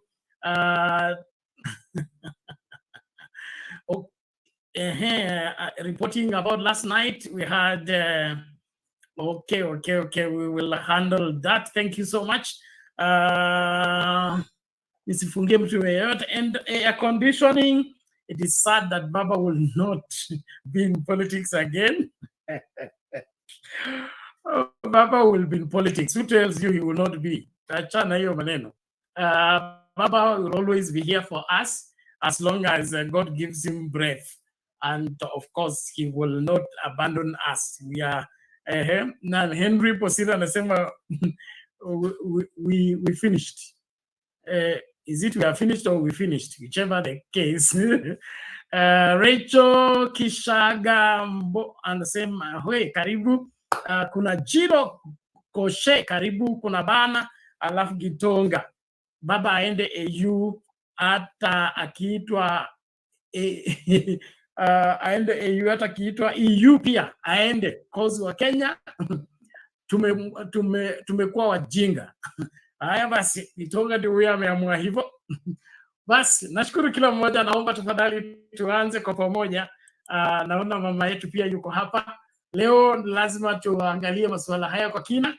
Kwa hivyo usikae mbali. Karibisha mtu, piga kura yako, subscribe, and then of course napenda tu kuwakumbusha mapema tuko kwa hiyo kampeni ya kila mmoja wetu kufanyika member wa Sound Candid Talk. Tumebadilisha mtindo wa kuhakikisha kwamba channel inakuwa na katika kukua inajisustain. So katika hiyo hali we need people to be members, and through your membership fee you will be able to support the channel. And therefore we are changing from every 30 days raising funds for the payment of the bills. We just want you to be a member, and there are 3 different levels. There is $6, or rather 5.59. There is 24.99, and then there is I think 99. So whatever. 99. All that is available on the link I'll be sharing, And so far, I think when we started the campaign, we have so far gotten 2 members.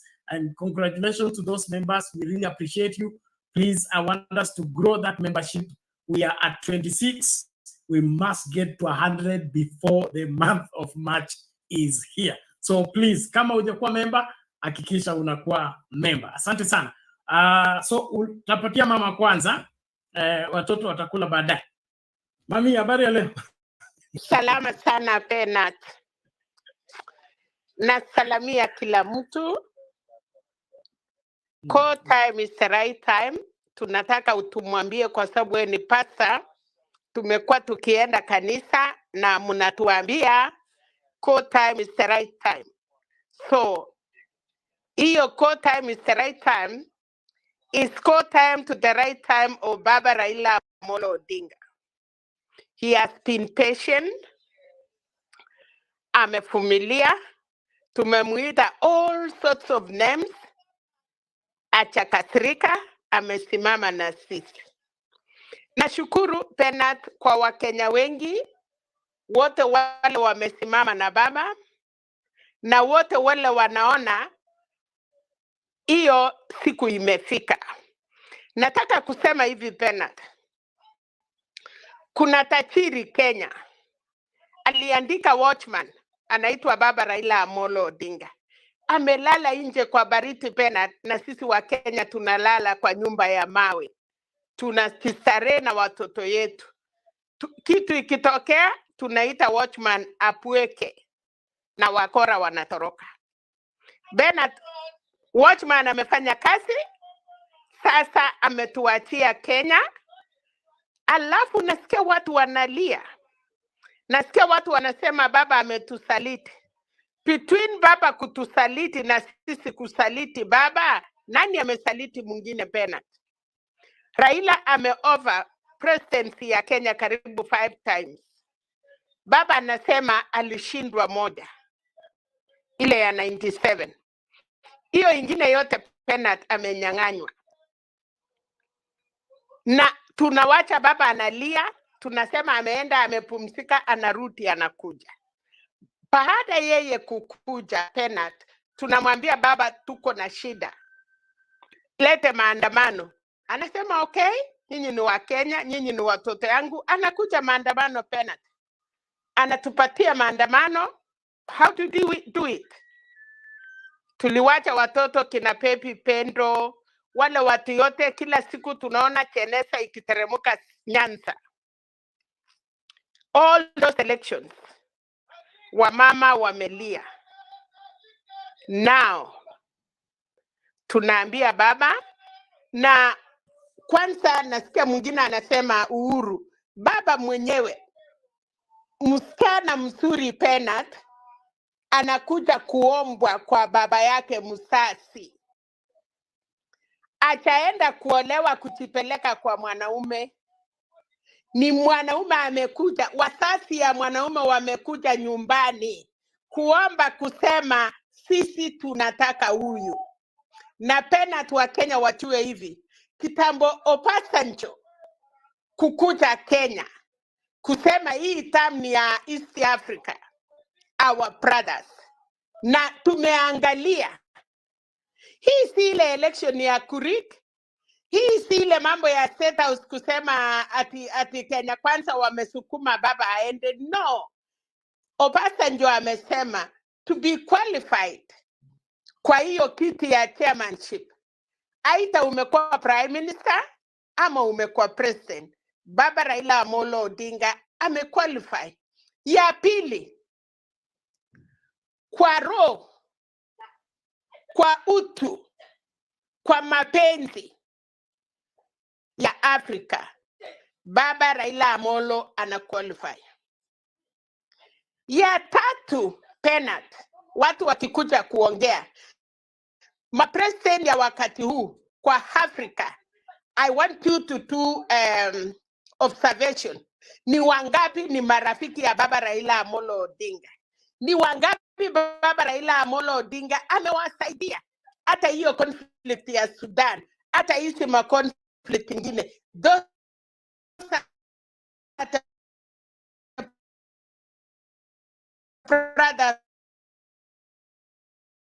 so baba Raila Amolo Odinga, kila kitu itasimama. Mimi have been standing with baba tangu 97. I want you to sleep. I want you to champ. I want you to be happy. I want us to celebrate wakati baba anaingia ile chat ile ya Union, African Union, akikuja Kisumu City Dala, tunaenda kureceive baba. Not even Nairobi. Kisumu Dala, tutakuwa airport kuona the chairman of African Union. Hiyo tuwachie hapo. Mimi, baba ametusaidia kitu moja wa Kenya. Biashara yetu Wajaluo wataharibu. Ati Wajaluo hawataenda maandamano tena kutupa mawe barabarani. Asante Mungu Baba wa mbinguni. Vijana ya baba wamepigania today biashara ya mandugu zetu. Ruto atawachungia, atawasaidia. Hakuna kutupa mawe, msiokope. Hakuna kwenda maandamano, msiokope. Fanyeni biashara yenyu vizuri. Na mimi nataka kushukuru mtu moja. Alisema ati tunangojeanga kuona tu kwa election ati China ya Raila Amolo Odinga. They are going to vote for that name. Ati kwamba atupigandi mtu, tunapinga huyo Mjaluo asipate kiti.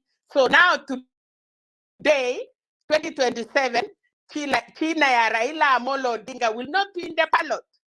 So my brothers wa biashara, mkuwe tayari kufurahia. Ya mwisho penat. Kuna Kamau ya Raila na friends of Raila, because we know in Central he has his own people.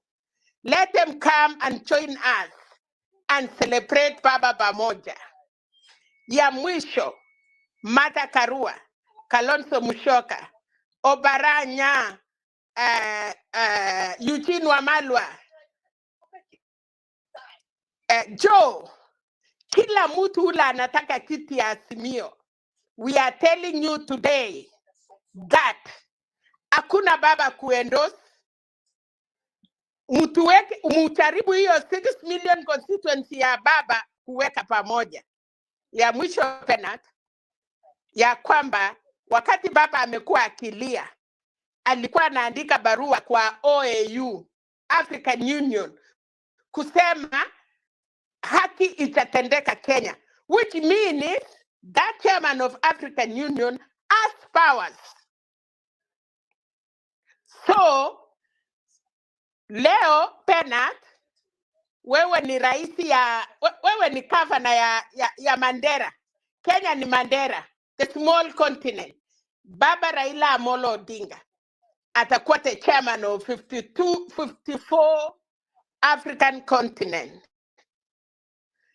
Baba akishuka, nitaona penat na kurubi yake yote ya Kenya Kwanza, Tebereseten, wakipikia salute baba Raila Amolo Odinga, the chairman of OAU, amevisit Kenya. So, penat, sisi wale watoto wa baba, tumeshukuru, hatujaona baba yetu akienda retire, na nashukuru pia Kenya Kwanza, Kachakwa, ataenda Addis Ababa,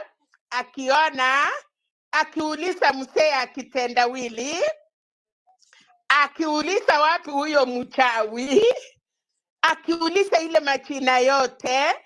Sitaki kusikia mtu akiita baba ati yeye His Excellency, the chairman of African Union. I want to see them talking what they have been talking.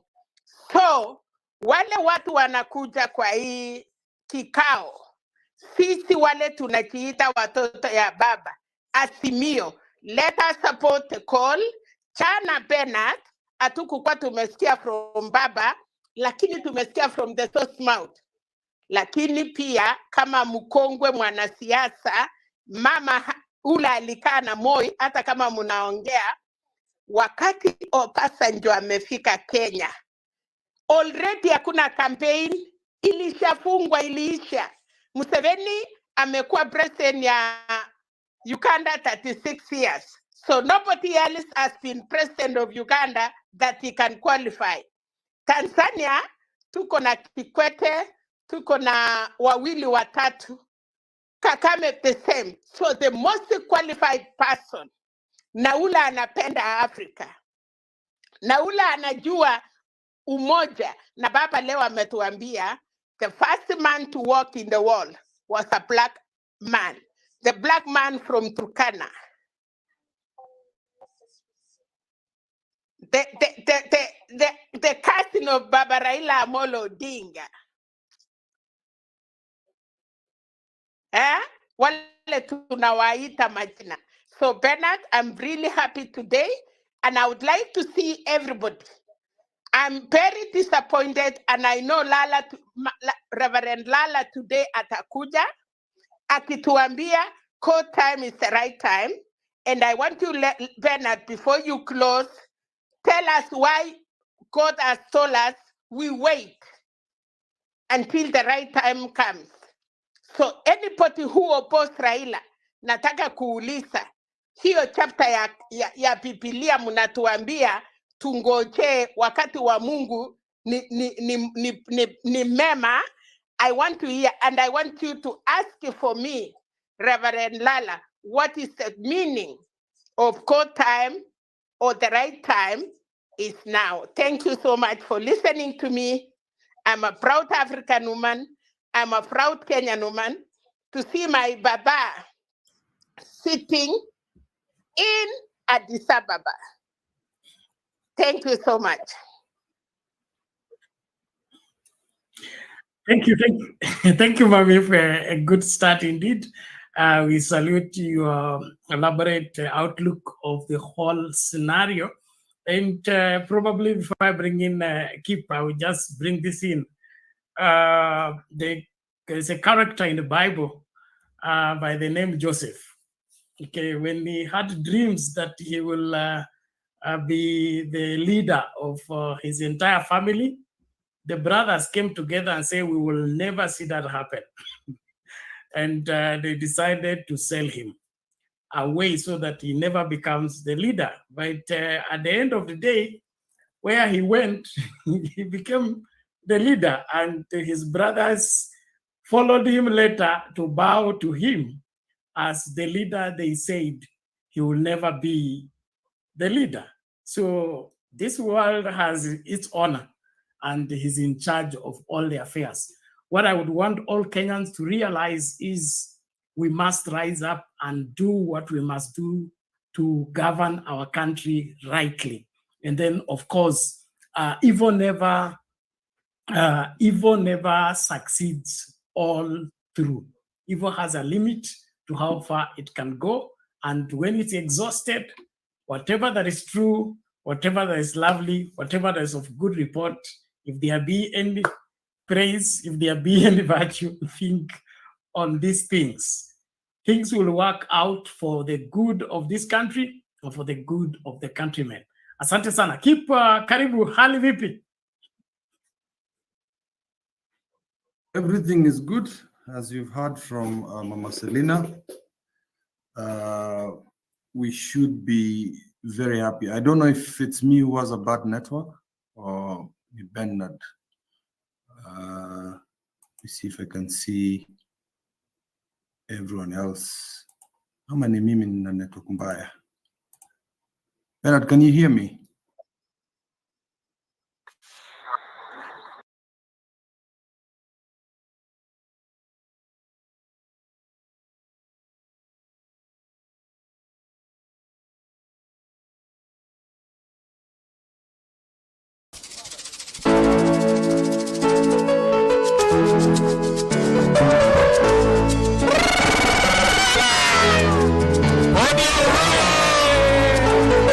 Raila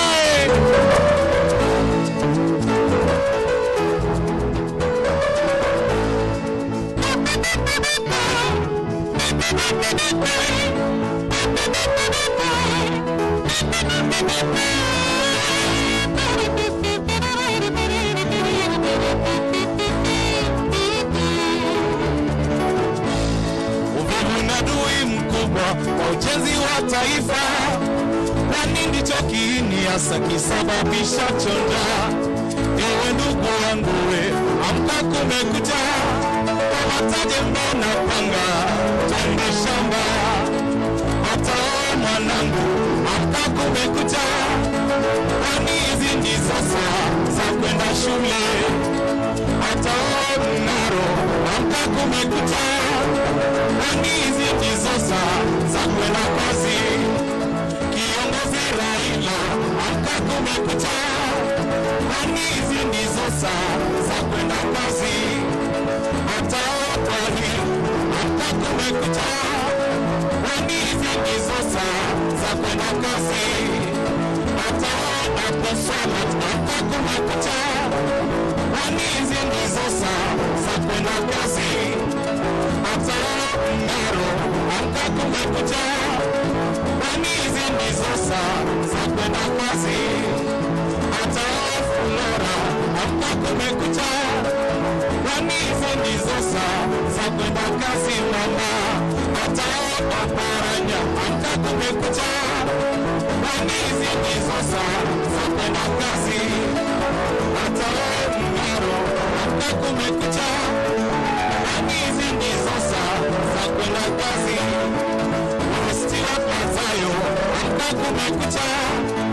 Kwani hizi ndizo saa za kwenda kazi.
Watch, share, like, subscribe.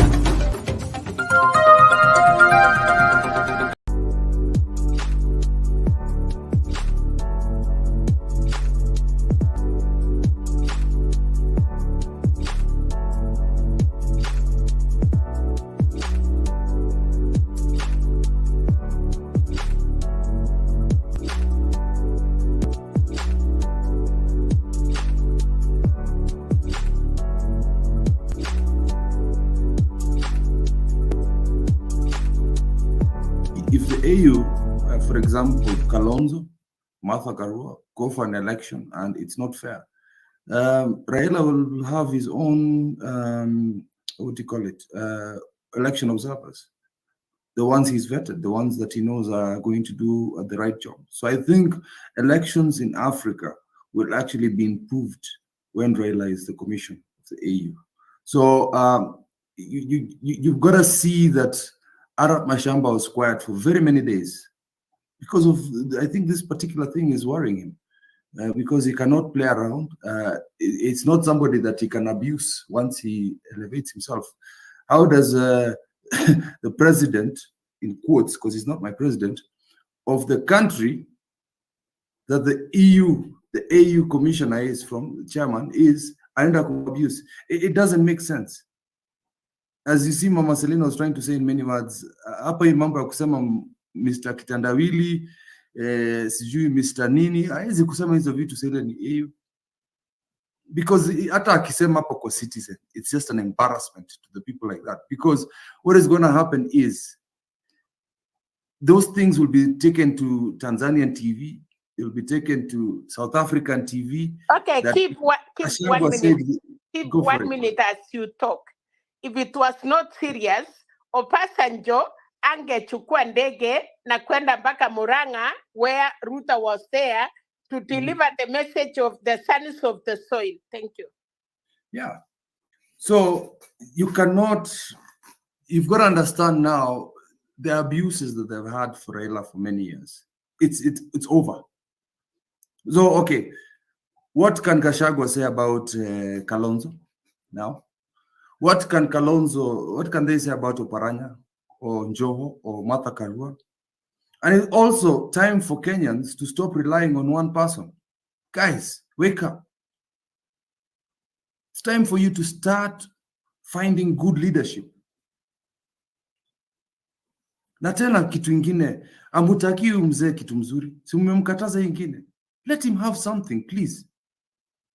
So we should be happy for this person. Let us lend him to Africa. Let him do good stuff for us as a continent. And then sisi tupambane na Arab mashamba ourselves. Yeah, because, you know, it's not, we've tried everything.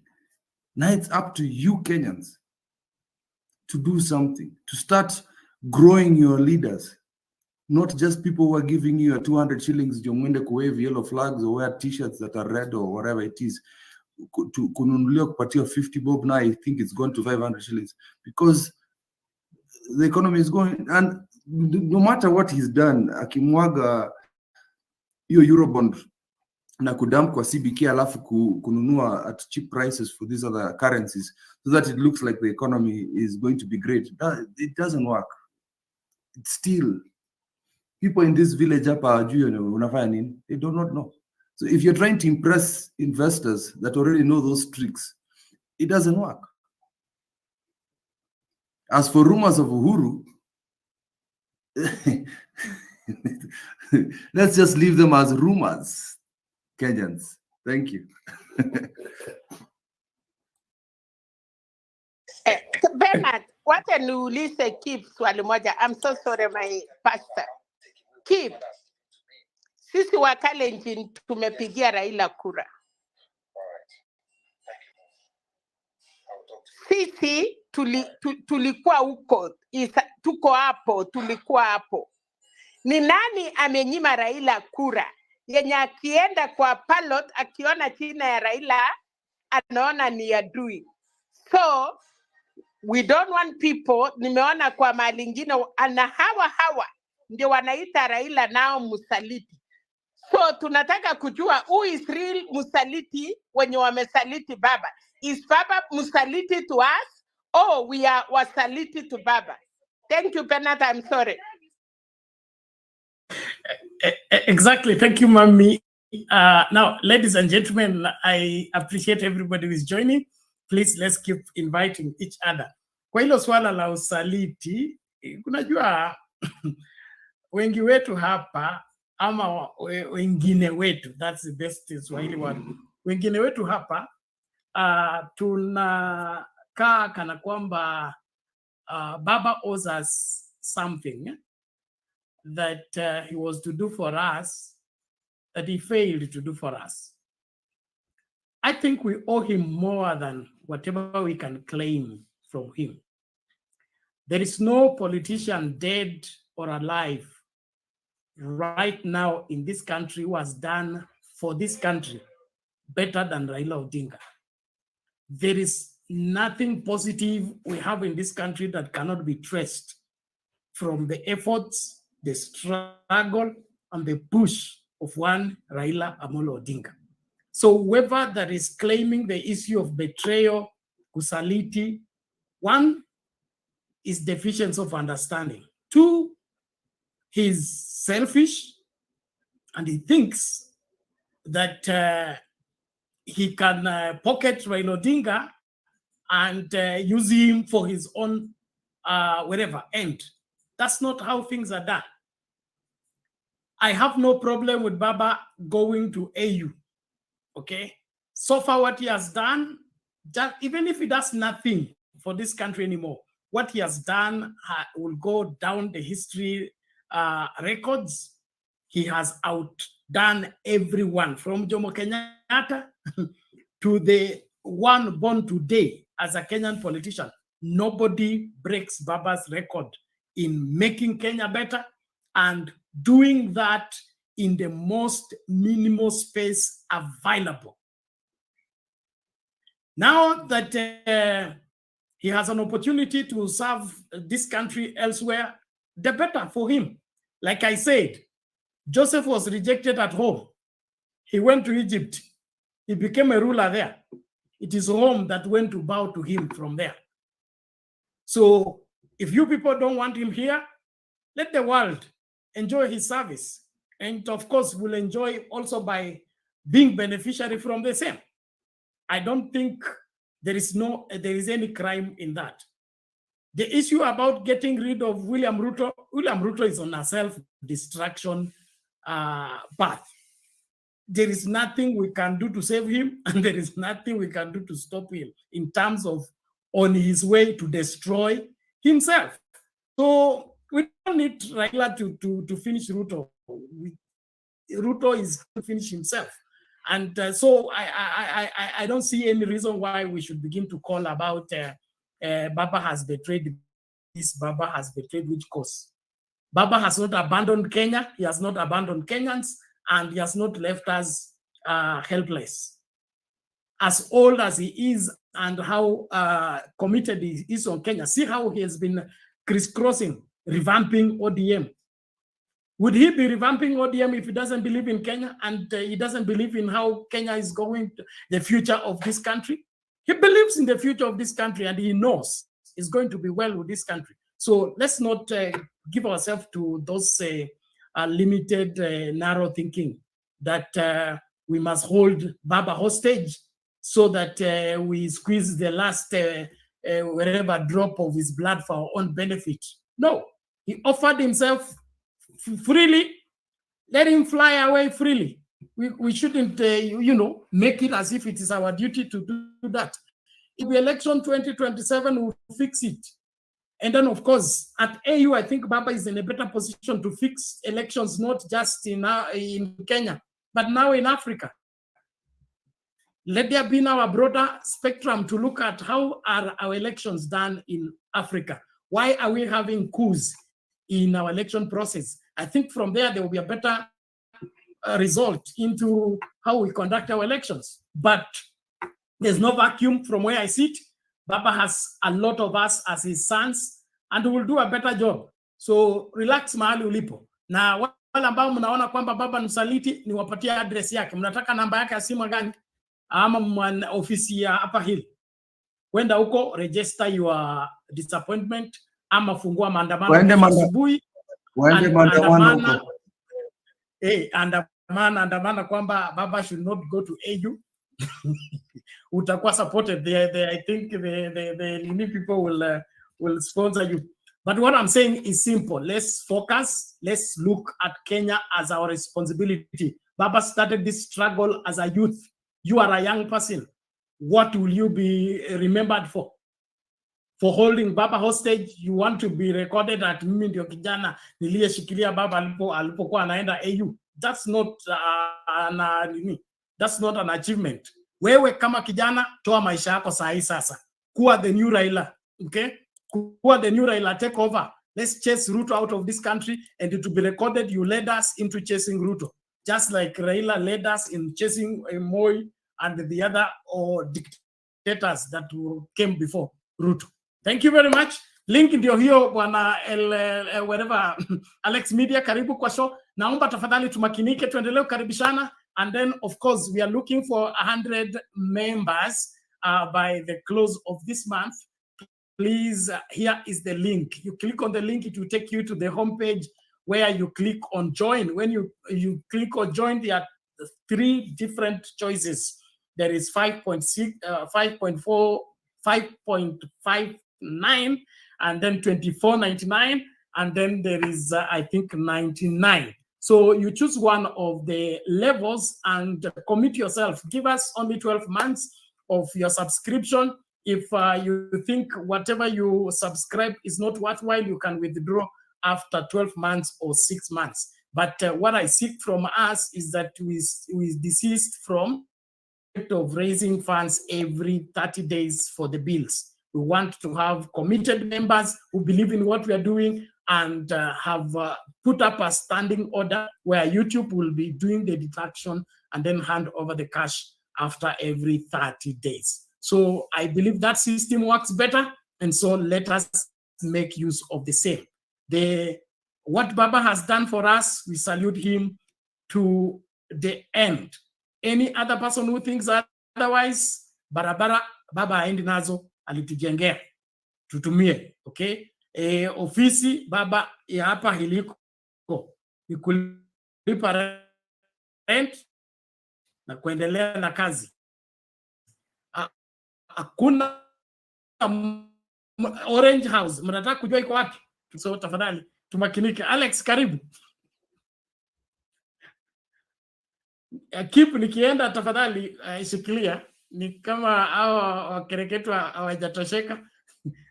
Hata mimi tunazungumzia hapa bwana.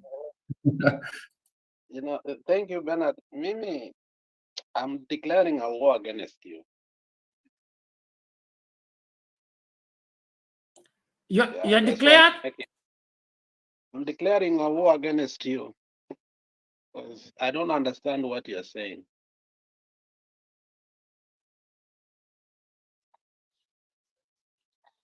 You know, it takes time for us to synthesize this information. Wacha kutugombanisha wakati bado tunaumia. Tunajua Mari Orange House iko. The man we have voted for the last 4 elections is just going like that, without a buy, without telling us anything. It just doesn't, things don't work like that, Bernard. Enda pole pole na sisi bwana. Tunaumia sahi. Where has he gone, you guys? But you know very well that a contrast of interest. He can't campaign for ODM anymore. He has to be neutral. Alex, Bernard, order, Kiasi, order, everybody. Please, let's stay in order. Now, my internet has issues. But Alex, but Baba is not going tomorrow.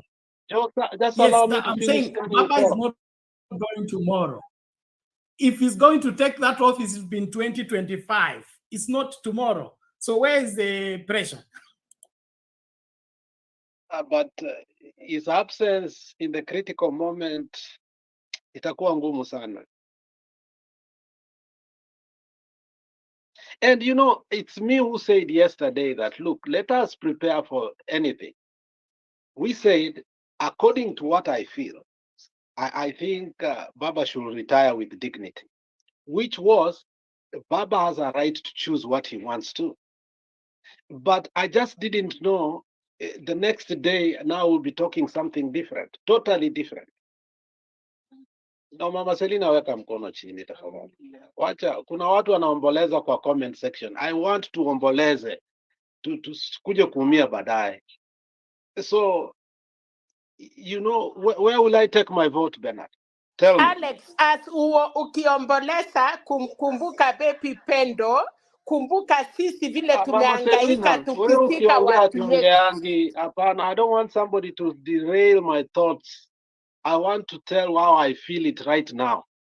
And in the comment section, many people are resonating with me, even if we have not talked or spoken. What I'm saying, this comes with a shock. And we were preempting that it was the Tumbi bloggers. It comes to be true that it is happening. And I think the people who are more shocked are us more than even UDA, because we couldn't think such kind of magnanimity can happen without even a little bit of traces that, you know, we might go this side, we might be going that. So, but the constant meetings of Yoweri Museveni and Uhuru always hinted to me that something is about to happen that is going to shock us. Okay? So, Uhuru has been working very hard. I don't know if he has been going to Tanzania, but if he went, yani hatukujua kabisa. But from Congo and meeting all these people, Ruto akaenda huko na nguvu. Ruto was never invited in the inauguration of the Congo president. So Uhuru is the master stroke here. So it looks like Uhuru and Baba are both going now. Sasa mtu wachie Kalonzo Musyoka. Bernard, I don't want to castigate people hapa, but unajua kuna watu wanaitwa snack. There is the main food na kuna snack. Bernard, tumebaki tuna snacks hapa bwana. Wacha tuomboleze Bernard. You can't eat a snack and sleep, Bernard. Kwanza wewe Mluya, hata ujui snack ni nini. Unakula unashiba. Tukiachiwa snacks hapa Bernard, ni cakes, ni hot dogs, ni Bernard, wacha watu waomboleze. Wacha kuwakatasha wasiongee mind yao. By kesho ama kesho kutwa tutakuja kukubaliana. But for today, wacha watu waomboleze. Usiwaambie ati unajua mahali Orange House iko sijui nini. Bernard, wachana hiyo lugha. Wacha watu wakuje hapa waomboleze vilivyo. So that now we take a nosedive to the next step. Unaelewa? Because of the love of our country. The love of the only organization that we know that can take this country out of what currently we are experiencing. So yes, baba atakaa na sisi mpaka 2025. But inatuogopesha Bernard. Allow people to talk. After 1 week, then we'll start resonating and saying, now what next? Ni snack gani tutachukua? Ni kali, ni ya ndimu, ni ya chang'aa, ni ya bangi. Sasa vitu zimebaki huko. Kuna bangi moja inaitwa Wajakoya. Very, very committed. Hiyo ndio tutavuta sasa. Bernard, kuna hapa watu wanaumia. Wacha waongee. Utaona watu wanakuja kwa panel. Asante sana. Alex, kwanza wewe hata uchapona tangu wakati baba alianguka, alinyang'anywa. You are very sick even today, Alex, as we are talking. Hiyo kunyang'anya baba haki yake ilikuwa affect mpaka hata wewe uchachichua. So now unataka kusikia sympathy kwa who? We almost lost you. Ulikuwa affected mpaka watu walifikiria umeruka akili because of the love you have for baba. I agree to that.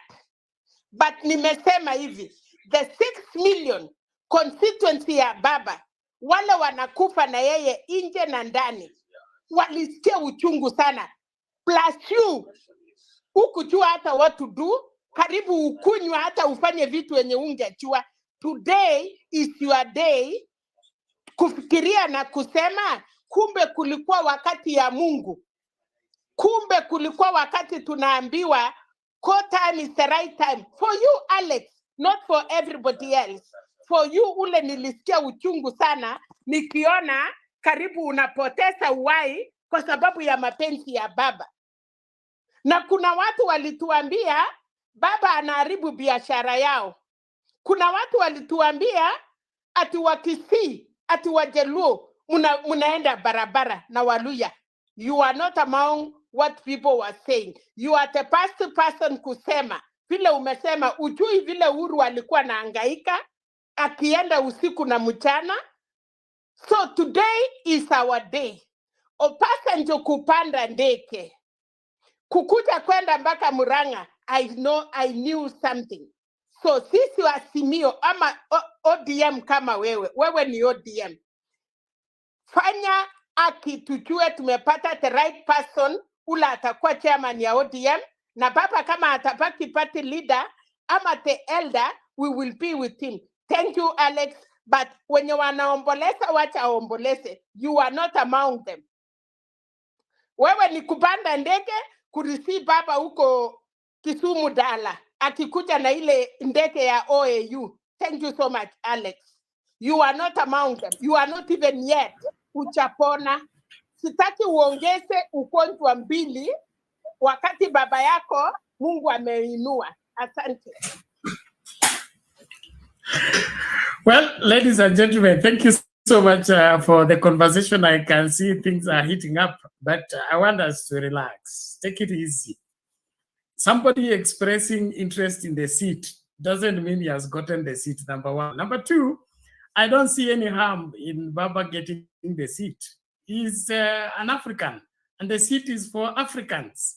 If we can't let him reign here, let him reign out there. Joseph became prime minister in Egypt, lakini alikuwa amekataliwa nyumbani. So itakuwa kwaje? sisi tusiingie masuala ya kusema baba ametusaliti. Hakuna kitu kinaitwa kusaliti. And then this is far from over. Far from over meaning the real elections will be in 2025. So anything can happen in between. And without necessarily having that aspect, I don't want to stop anybody from saying, but we should say what is one factual and what is valid in the sense that kuita baba msaliti. I don't think so. I mean, it doesn't deserve that in the first place. Amesaliti nani? On which issue? A contract hila aliomba msain achukue aingie State House haikuenda. So the person who is betraying Kenyans is William Ruto. Is the one they have contract with in terms of his enjoying state power, he's enjoying state money, he's enjoying everything in state. So if he's not delivering, that's the one you hold accountable. But Raila Odinga is out of office. So how does he betray us when he's out of office? You see the way we turn around and begin to blame the person who we should not be blaming. If anything goes wrong with Kenya, we should blame the people who have in office right now, who are earning salary from taxpayers' money. And that is the parliament, the executive, the judiciary, all the people given public responsibility, as well as they are earning money. How much is Baba drawing every month? As who? In what office? Let's listen to Mr. Not Nice. Alex, sorry, Bernard, thank you. Alex, Mama Selena, and everyone in the comment section. Nice to see you guys again. I think Bernard, we spoke about this yesterday, and what I did say yesterday was that if people really respect Raila and they believe that he's got a legacy in Kenya, then people need to respect a decision that he makes in a personal level on whatever he wants to do. So personally, what happened today, kind of welcome and I'm glad that it happens at this time. Raila's not dead. Raila is just going to a different position that probably fits him. So it's not a mourning for me personally. And I look at it as it's an opportunity for Kenyans to wake up. For all those that have always blamed Raila for everything, I want to see in future who is going to be the one that sabotaged the plans that UDA had. Because if Raila is not there, then who is going to be the sabotage? Who is going to be blamed? Why they haven't fulfilled the promises that they had for people? And as well, we have always said that we have always waited for Raila to be the one to initiate things like people going in the streets and all this. We see last time when we get people from Kisii, everybody went in the streets. Then we also had people around in the western side as well who went on the streets, and we didn't get other people from other sides. Now I want to see from this position, who are they going to blame now? Who are they going to say that is the one that is sabotaging the developments in Kenya? Now I think it's a good thing. He's tried a lot. He's tried to help Kenyans, but people are not really paying. I don't think people appreciate what he is or what he's done. Probably just the majority of people that supports him, but otherwise there are, I believe there's communities that only needs Raila when things are difficult. Now, if they need Raila when things are difficult, maybe it's time now that Raila leave them alone so that they can see that Kenya is not really in the right track. And I believe that it's the time for us to learn, because we still got about 3 years to go. before the next general elections. So all the people that are waiting for endorsement, people that in churches, in funerals, come up and say, oh, it's our turn, like this Kilonzo, that is our turn. We need them to demonstrate to Kenyans now when things are difficult, when Raila is not there to be the one to direct people on what to do. We want to see what initiatives do they take so that when the election time comes, they will show Kenyans that this is how we fought. This is what we have done to make sure that Kenya is safe. Because it's not just about telling people that Raila is endorsing somebody. I'd rather people work from the level of the local government level and get things done, whether they are elected from the ODM point of view or whichever party they elect them and they do work. And when it comes to president, whoever it is, whether it is G1, Jigi, whoever it is that has the right plan for Kenyans, not just because you're in ODM, because I think this is where we're going wrong in Kenya. It should be a case where the plan that is there, whoever is got the capacity to lead Kenya should be the one that Kenyans go for as a president. Within the local government, go for the party or choose whoever you think as well within the party can lead that. But if Raila is not there, doesn't mean that Kenya is going to fall apart. Kenya will only fall apart when Kenyans let Kenya fall apart. But if we stand up and say that, no, Raila has done enough for us, it was an opportunity for people to learn, where people start from different corners of the world come together when things are difficult, when Raila is not there to tell people to go on the street. Kenya would probably surprise many, Bernard. It may be a very, very big surprise when things go to the wire, where you see suddenly it's not only in the Kisii area, it's not only in Kisumu or Kakamega where you see people go on the streets. Suddenly you will see everybody going out everywhere. And then suddenly things may change. I'm so glad. I'm glad that he's going to possibly accept this, because from the sounds of it, I don't think there's any competition there based on what the Obasanjo guy was talking about, East Africa and all this. I'm glad that this is happening. And I respect whatever decision he makes. The only next step for us, just the same way the candidate, this show took the initiative to get a petition for people to sign. Now let's get different petitions in Kenya. And this is the way forward. Thank you, Bernard. Okay, thank you, Mr. Not Nice. But I'm having challenge with my internet here, but I think your point is made. Ladies and gentlemen, I will still appeal to you guys. Take it easy. Take it easy. There are so many wishes you have, and there are so many expectations you have. But I have a principle of life. When something that is been promised to me or to any other person, then that thing is not with me and is not in my power to decide how it goes. Somebody else has to decide. I will not be able to guarantee you that thing that somebody else has to decide until it is transferred to me and I'm left with the power to decide how it goes. Kenyans, we must also understand that we will not get always what we want.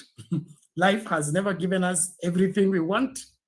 And so it is with the decisions that are made for other people or about other people, majorly with or without their involvement. Baba's move at AU, in my opinion, it's for good. That good is not yet here, but it will soon be here. Let's not talk as if we don't know what's happening. And then there is this, my friend here says, I nearly fought my 40-year-old brother for his love for this.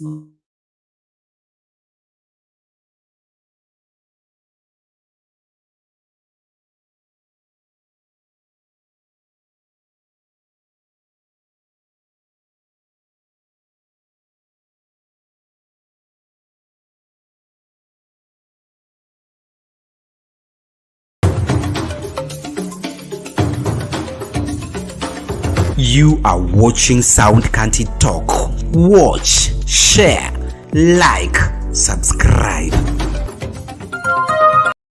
Kule anapiga pasi mzuri kwake Marcus Rashford. Rashford anazungusha kiuno kule katikati, anapatia Bruno Fernandes. Bruno anainua kichwa, anamtafuta Casemiro. Casemiro anaingia kwenye sanduku. Chekeche ya kwanza, ya pili anapatia Anthony Martial. Anaingia kule.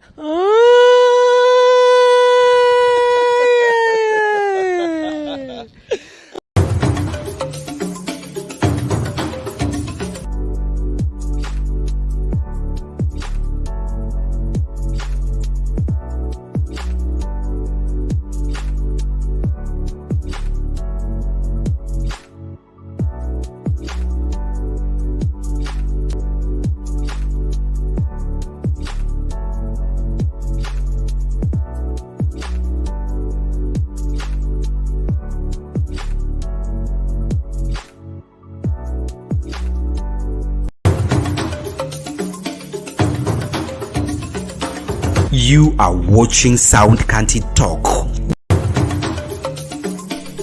Tonight. Kenya is the most stable democracy in Africa. Kenya is the gateway to the East African market. Kenya is the leading regional financial hub. Na eneo hii yote Makueni mlisimama imara juzi. Manake maandamano iko kwa sheria yetu. Kama wewe umekasirika, wewe huna imani ni yale serikali inafanya, una haki ya kufanya maandamano. Shalom, ladies and gentlemen, wherever you're watching us from. This is your most loved show.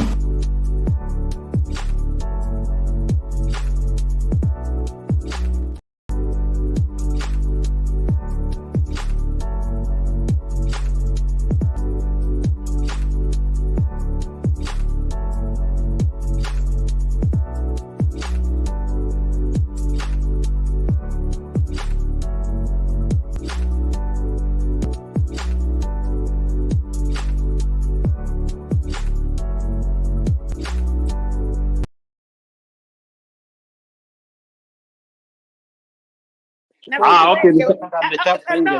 Wacha Alex atuambie tu amekuwa hapo. Okay. Bana alikuwa anasikiza, wacha aongee sasa, wacha you carry as the moderator. Bernard anapigo nje.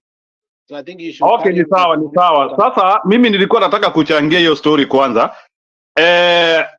You know, first of all, let me say that I'm frustrated as a human being for that. It is not that I don't wish Baba well, but for me, you know, Mama Selina Nisawa, I have heard what you have said, but it's not good always when we are talking here, tunaanzia everything that tunaanzia kusema kitu ni kubwa kitu. We don't want, kama Baba anataka kwenda EU, wacha yeye aende yeye mwenyewe sababu yeye ameamua. We have nothing against there. But let's understand that also in the fight for the Kenya, we have lost. In the fight for the Kenya, we have lost. And I don't understand why these things have to be done as under deals. That's what I never like personally. I always want things to be plain, to be clear. Vitu lazima ni kama zinafanywa huko underground. I've heard Obasanjo speaking today. Obasanjo has admitted there was a meeting. I think honesty is important. That is the problem I'm having. I have no problem of Baba going to AU. We don't owe him anything. Kenyans can fight for themselves if they feel that things are not working for them. But for me, and somebody who pursues it because of lack of communication, and na vile hii kitu imekuwa channeled. And for you, this AU position is like a CEO position. I think it is AUC. Inapeangwa, it mostly goes to foreign ministries. So Baba is overqualified for that position. So I don't know, pale tunakuja ati tunasema hapa there is a mission which Baba has in the whole of Africa. That is what I don't like, because we cannot start saying that sababu ati Baba anaenda huko tunasema ati he has a mission in Africa. No, hakuna kitu kama hiyo. The truth of the matter is Baba can go to AU, no one has opposed that, but on his own evolution, what I end on his own evolution. But let's know that he has refused to communicate with some of his die-hard supporters effectively on the issues of how to take this position. And for in any case, akina who the former South African lady, the Zuma, and all those people who held that position. It doesn't mean that I immediately after retirement, after I have seen no legacy. If you follow the AU properly, it's a puppet of EU. Majority of the money comes from the Western countries. For Baba to take this position, she has to become a subsidiary of the Kenyan government, the current Kenyan government, so that they can be able to launch bidding in all the 54 embassies. So in other words, Baba is rolling himself. I don't think we need to be talking of this position. He can launch the bid, but for me, I feel that even if hata kama tunasema Baba hajawahi nyimwa kura Kenya, that is the wrong language Mama Selina tunatumia hapa. It is only that the system has never functioned for him, which we all sympathize for him. Personally, I feel bad but now we cannot say that sababu nyinyi wa Kenya mmekataa Baba, wacha aende kule anakubalika. We cannot speak in such a language. Hakuna mtu amekataa Baba Kenya. Let's just say that amekubali kazi and it is okay, and human beings accept the job. Let's be honest with that. I have no problem with him accepting a job, but in AU he has nothing to do there. Hakuna kitu ameenda kufanya. Mr. Handsome, don't run into those kind of conclusions. What do you mean? No, there is nothing. It's not a conclusion. This is free speech, Bernard. Don't You're concluding on a matter that is open for everybody to weigh on. You can't say there is nothing is going to be there. That is my conclusion. That is my conclusion. We have lost. We have lost as a people. What have you lost? Pena tunipatie nafasi kwa sababu wamenitacha. Kenya is still here. You step into that shoes and function. No, it's not about that. I'm not castigating it. Wacha aende na lakini tuache ku overemphasize ati ni kazi mzuri. It's not a good job. It's not. Order. You are the one who wrote that job description. Njiru, kazi mzuri ni ya Baba. Umesema wa Kenya tumepigia Baba kura ndio. Na hajai keti kwa hiyo kiti ndio. So kazi mzuri ya Baba ni kunyang'anywa, na sisi wa Kenya akisema twende kwa maandamano, we don't come out. Tunasema tu Baba. I think Njeru ni kitu moja tunataka kukubaliana. As long as what I say ni kwamba, unasikia nimeuliza Alex, it was hata wewe ulikasirika, yes, but kuna wale diehard ya Baba, ile ya real, ile wanasikia hata sijui wafanye nini, lakini kutoka vile hii mambo imesemwa, umesikia wameongea, because Baba amekuwa mzee, anastahili kuheshimiwa. Na kama wewe unaona hiyo kiti haina faida, it is okay, kwa sababu wa Kenya sisi tumekataa. Tunataka Baba akuwe hapo nje baridi. He cannot be the president. Ana kitu ya kufanya. Kazi yake tu tukitaka kuona ni akuja maandamano. Kazi yake ni kupolice, kupiga yeye tia kasi. Why can't we say for once, wacha Baba hii 4 years aenda Addis Ababa, na kama ana uwezo atusemi yako na uwezo, kama kuna influence kidogo anaweza fanya. But it's a small job. It's a small job. EU is nothing. It's a puppet position of EU. It's a small job, but it is better. Afadhali kukua na mwiko kidogo na inapiga ugali penat, kushindwa hata mwiko kidogo hauna na hata hiyo kubwa hauna. So hiyo kazi ameenda ni vile basi angekuwa home, tukubaliane hivyo.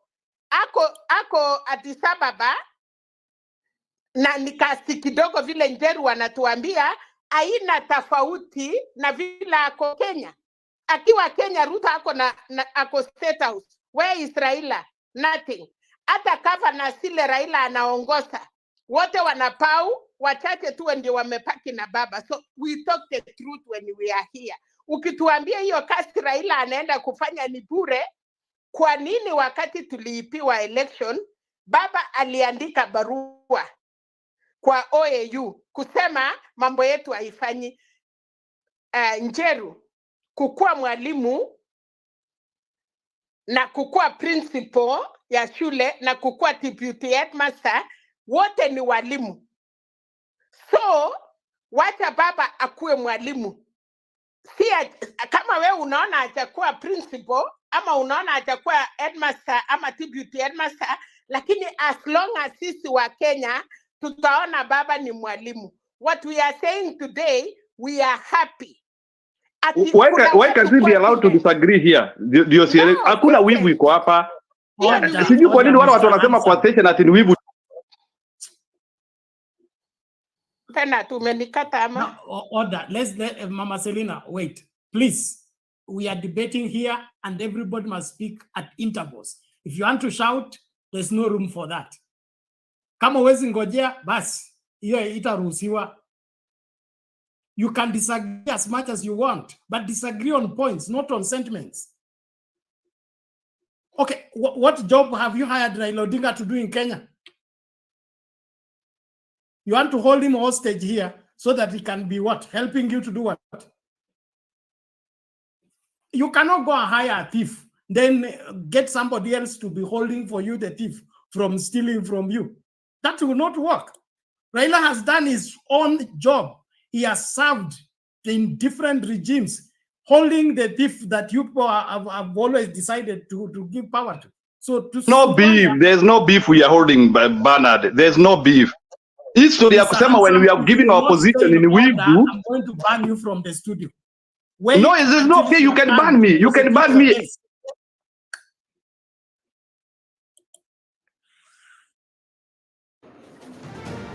And we're back in third quarter planning. Adams is quarterbacking this project, and she is looking pretty tired, Jill.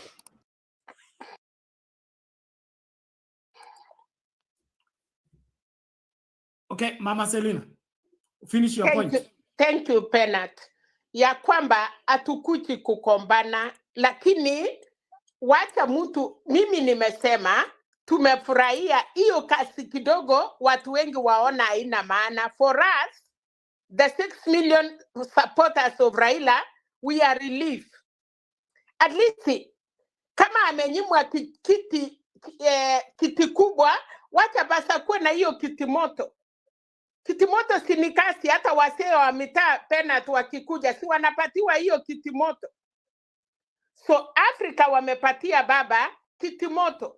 Na hii watu wanasema it is a lose, ni lose kwa nani? Tumepoteza nini Penat? Baba ametuachia. Kalonzo alikuwa amesema hawezi kubali tena Raila kusimama. Hiyo ndio hata sasa hivi wameanza campaign ya kupiga Raila. Mungu amekuja amesema wacha huyu msee asafu kwa wakati ingine, na sisi wa Kenya tujipange. Nataka Njeru achue sasa kutoka leo atutafutie watu ya Jubilee, kama ni Jeremia Kioni, kama ni Wairia, kama ni nani, wasimame. Tuseme sisi Azimio, who are we packing? Hapana kuja ongea about Raila. Raila sasa ametuambia na moyo wake, wacha niende ni South Africa. Tumekataa leadership ya Raila from 1997 mpaka 2022. Amejaribu ku-over services to us Kenyans. Tunamwambia tukikwana kwa ballot, tunapigana na Raila kwa ballot. Now, ametoka hiyo ballot so that you guys can vote wisely. Wacha kusema atuokopi sasa kuongea. Si ati Raila wakati ya kura mnamunyima, lakini wakati ya kutetea akuja atutetee. No, hata Mungu ana mimi bado ninasimama. Umetuambia Bernard about Joseph. Aliuzwa na mabrothers yake. Alienda huko akapa prime minister. Hao manduku zake walikuwa na njaa. Mungu alisababisha njaa nchi yao. Wakati walienda kuomba chakula, hawaku notice Joseph, lakini yeye alinotice mabrother yake. Akaanza kuwekea chakula mpaka ichae na kuwekea mene, wakaweka pesa, wakashikwa juu alikuwa nataka kujua. Joseph hakukuwa na wifu, lakini alitaka brothers yake wajue, ingawa walimuuza, Mungu alimubeba. Sisi Kenya, ingawa tumetinai Raila services atupatie, wacha aende African Union, alafu na sisi sasa, wakati tutakuwa tumefinywa ya kutosha na Sakayo, we can now go there and kulilia baba na kusema, hey, baba tafadhali, Joseph, utuhurumie, tulikataa kukuchakua, hatukuona usuri yako, but tuko na shida. That is what we are saying. The truth must be said. Kama ni uchungu, watu wamese wembe. Otherwise, kama unasema mpaka Mungu akuje uwezi pigia Raila kura, that uchungu ni ya nini? Hatuna kuokopa hapa. Sawa mami. Thank you, Mama Selina. Ladies and gentlemen, let's all calm down. You are free to express yourself, but let it be within the framework of what is valid and not just, blasting things.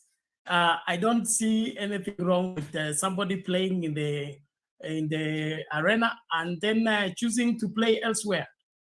If it's within what is lawful and what is acceptable, let it be accepted. We have all invested in Raila Odinga emotionally, financially, spiritually, and otherwise. Nobody denies that. But let it be not ending up now turn into witchcraft, that you want to manipulate him and turn him into what you want him to do. That investment now is questionable. Let's not do that. Yes, not nice. I'll give you 1 minute and then we can give to Maunga. Yeah, thanks, Bernard. I just want to clarify something that Jill mentioned, that Raila did something behind people's back. He hasn't done anything. The news came out yesterday and he followed the next day by saying that if he's considered for the position, then he will take it. It's not that Raila kept quiet and then people just heard that Raila is taking a position. It's gone. So I think that's not right to say that. It's quite early that this has come up, and I'm glad in that part of it. In terms of saying that people voted for Raila, yeah, there's a lot of people, but we're gonna be honest here and say there are sections of Kenya that never voted for Raila. Even if we are told that they voted, we are not sure whether they voted. They always want Raila only when there's a problem. When Raila needs votes, they don't vote. When Raila wants people to go on the streets because life is difficult, they don't go on the streets. It's time every Kenyan wake up. There are sections like in sites of Kisumu and Kisii and Kakamega and other places where people were killed. These people are used to the life that they're living, Bernard. So even if Raila is going to AU, these people will still live the same. At least they're not going to get killed because they're not going to go on the street.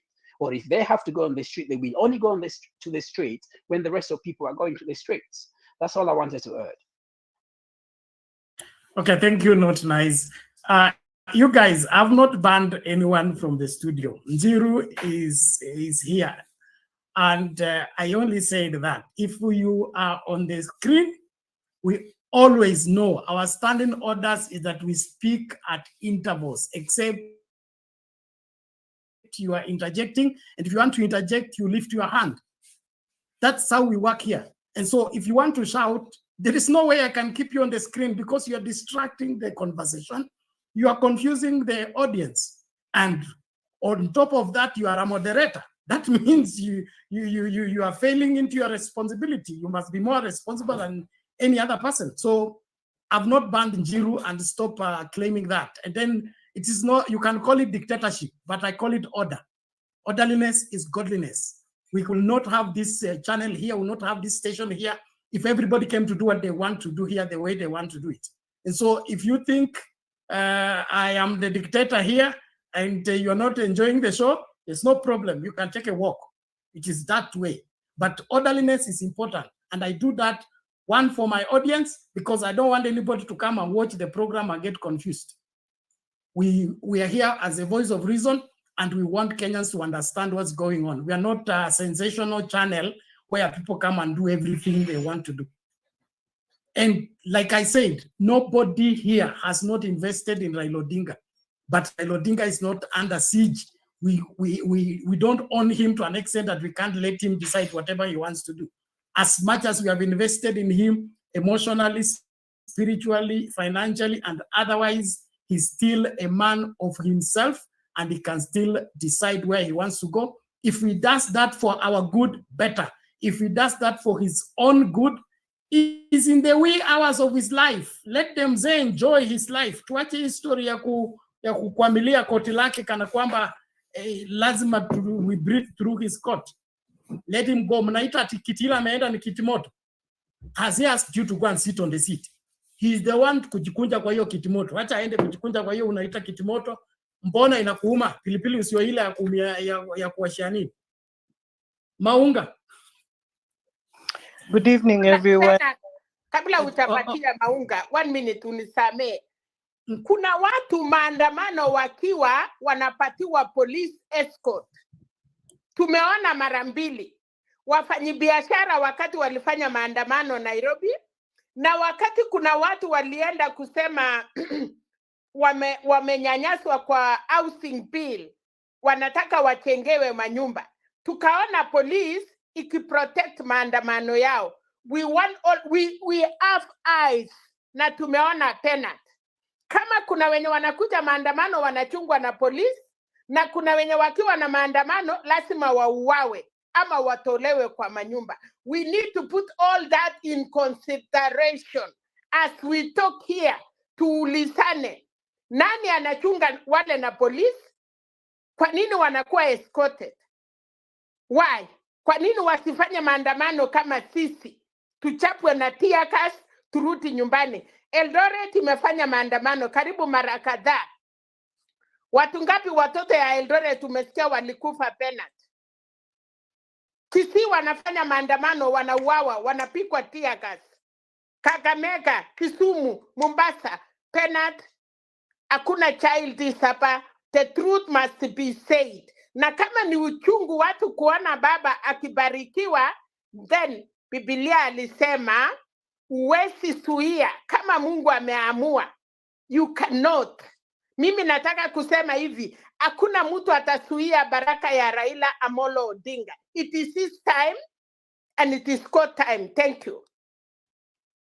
Okay, thank you, Mama Selina. We appreciate that. Now, just relax, everybody. Maungu, just be on standby. A short commercial break, and then you come in right away. Thank you. As we join, please let's continue inviting each other, liking the video, and then of course participating into the show. I salute everybody. Please let's keep it right here. Thank you so much.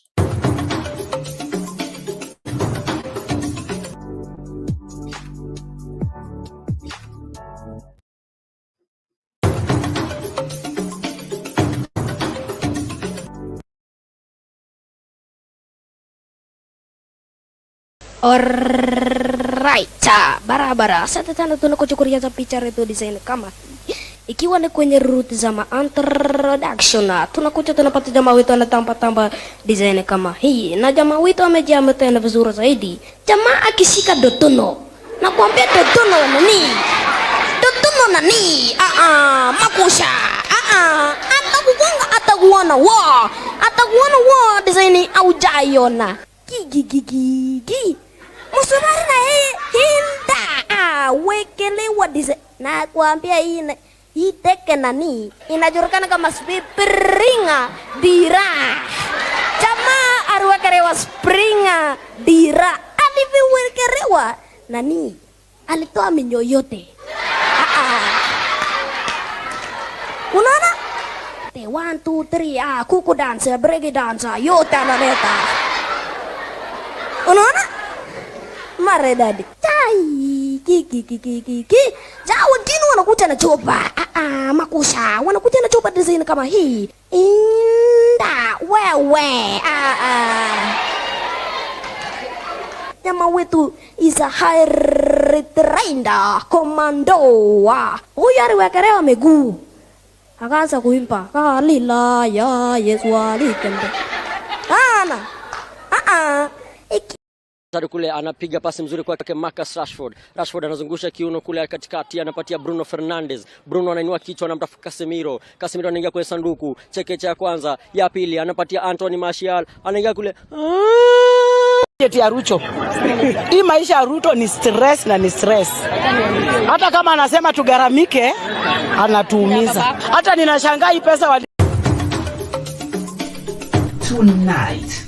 Hii mradi ulianza kata serikali ya Uhuru Kenyatta. Kenya is the most stable democracy in Africa. Kenya is the gateway to the East African market. Kenya is the leading regional financial.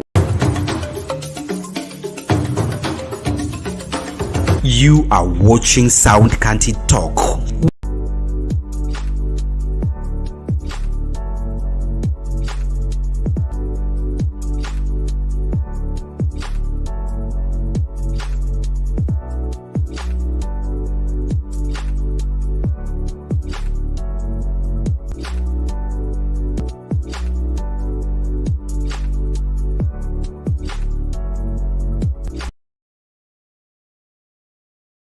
Thank you so much.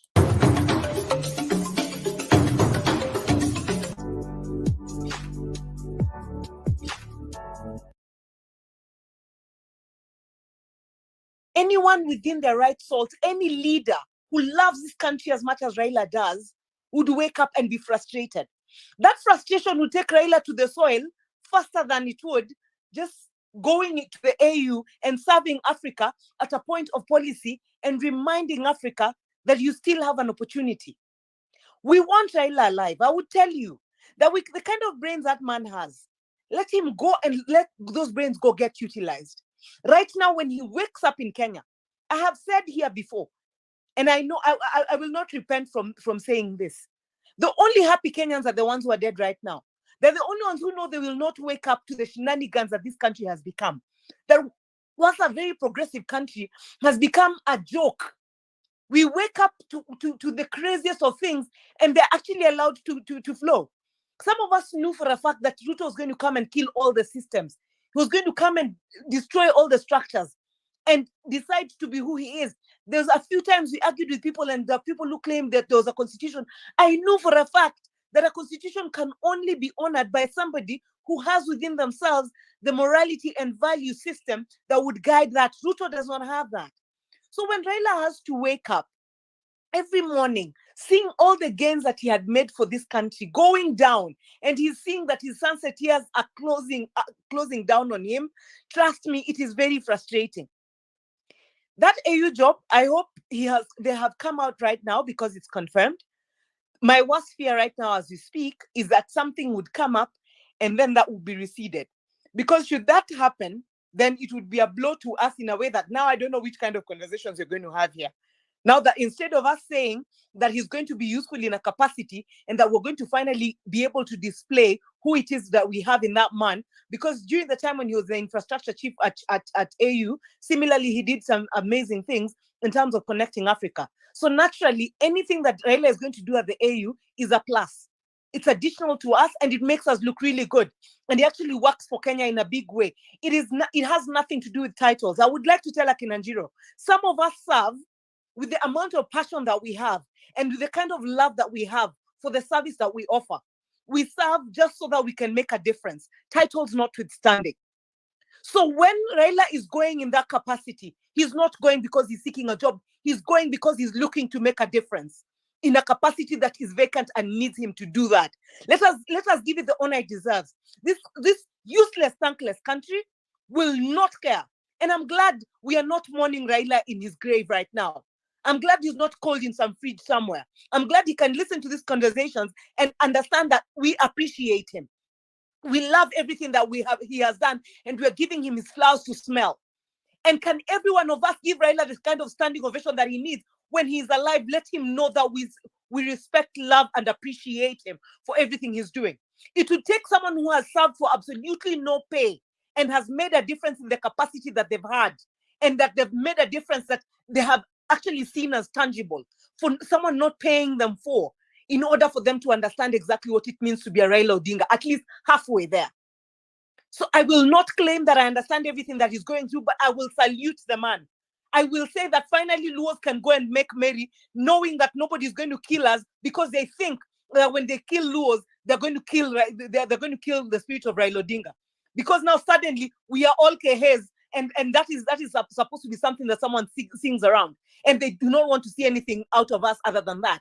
So we will say, I will stand in this platform and say that as a service person, as a leader, I will tell you that when I'm doing the right thing for my nation, when I'm doing the right thing for my continent, I am representing myself, I'm representing my child, I'm representing the generations that are going to come and are going to be reminded that there existed an Irene Naimba who was born and raised in this soil and as such made a difference.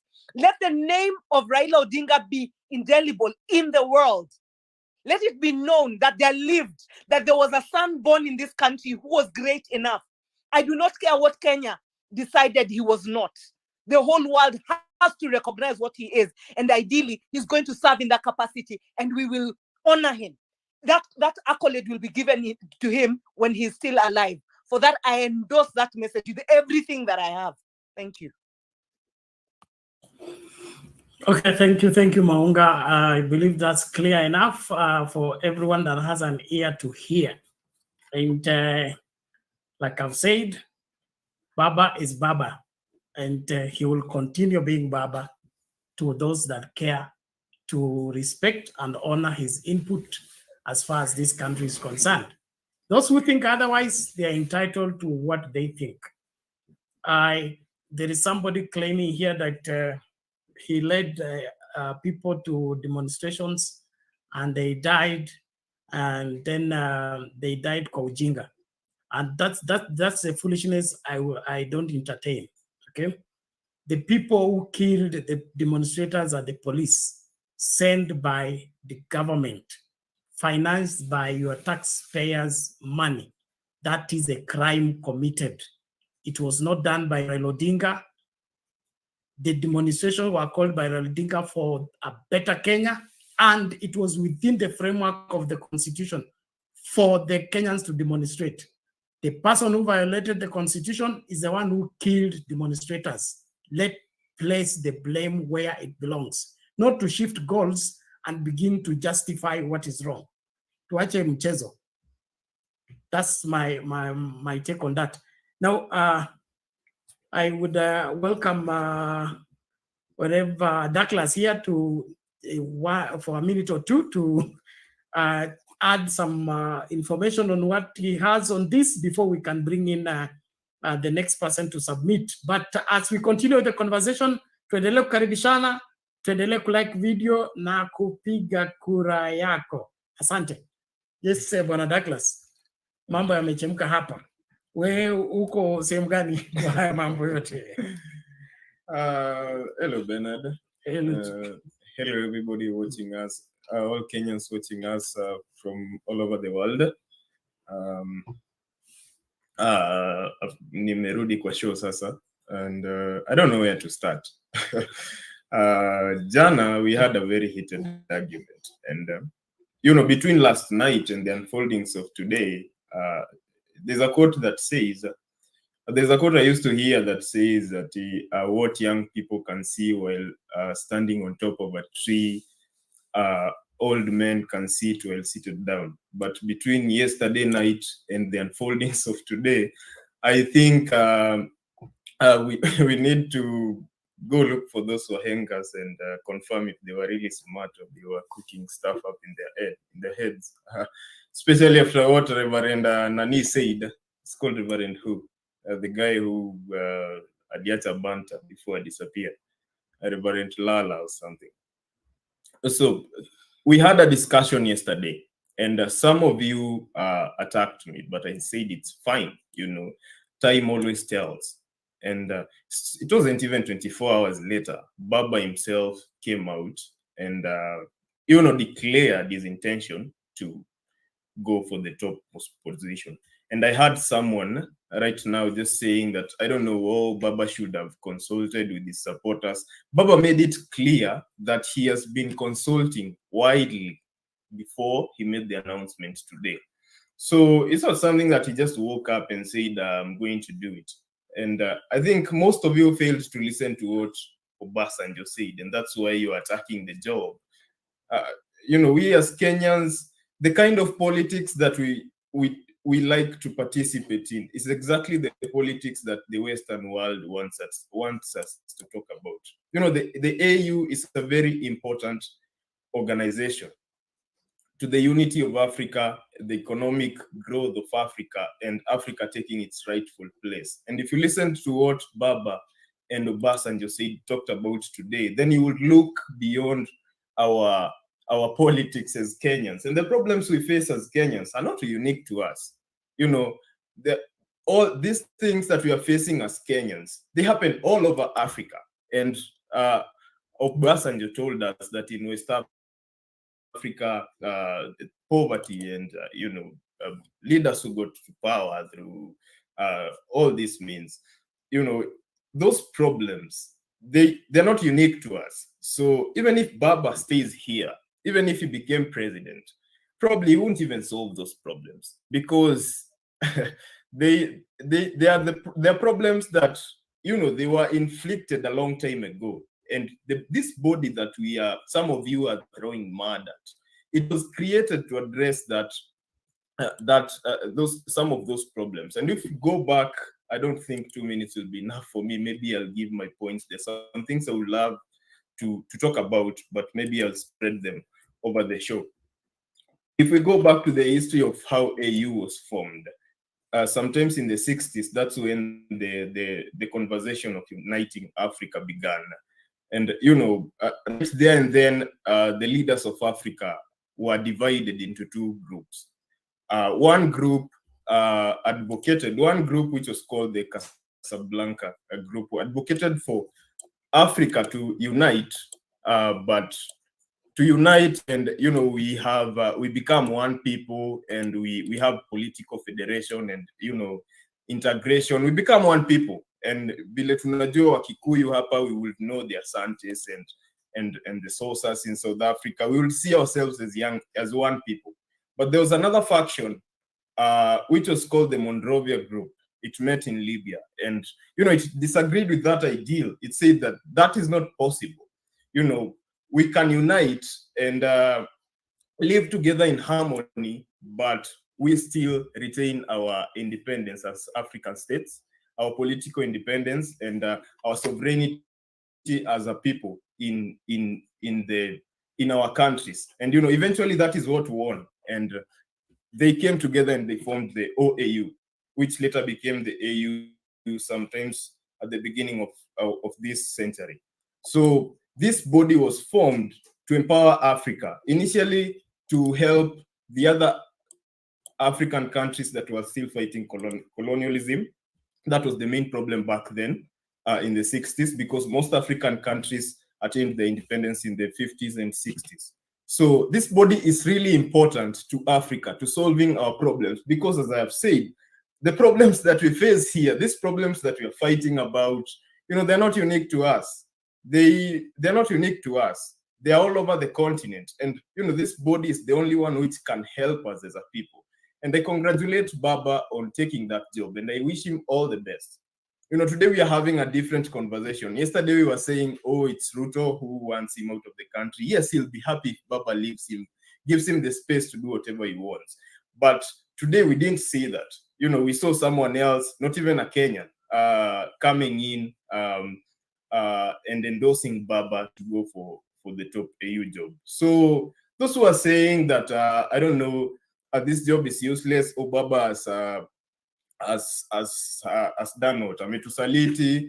I don't agree with those people. Baba hajatusaliti. Baba is going for the greater good that is going to serve not just Kenyans, and it's going to serve the whole continent. And Baba getting the AU job is good for Kenya if you look at it in a different light. The chairman of the AUC is going to be a Kenyan. It's going to elevate the status of Kenya on the international scene, on the continental scene. So I think it's a good thing for the country, for Baba, as a Pan-African leader, and for Kenyans. So I wish Baba all the best. Okay, thank you, Douglas, for that. I believe the message is home and clear, and I want us to go slow, like I said. The people in the comment section going personal about whatever that is happening, please take it easy. Okay, take it easy. Can I get a minute? No, just a moment. We have been here longest. We have had conversations upon conversations. Everybody has made their input as far as how we can better Kenya is concerned. Let us not begin to use our personal selfish interest to begin to attack what we are doing right here, okay? I don't mind this channel even closing, but I will not support what is wrong. I will not support what is destructive simply because somebody prefers it. Raila Odinga has paid his own price for what he has become and what he has done. We are also paying our own price in our own little way. So, wewe ukiona hii kazi tunafanya hapa sio nzuri, haikufaidi, I said you can take a walk. We're in a free world and there are over 2 billion channels on YouTube alone. 2 billion channels. So nobody has to be here, not even me.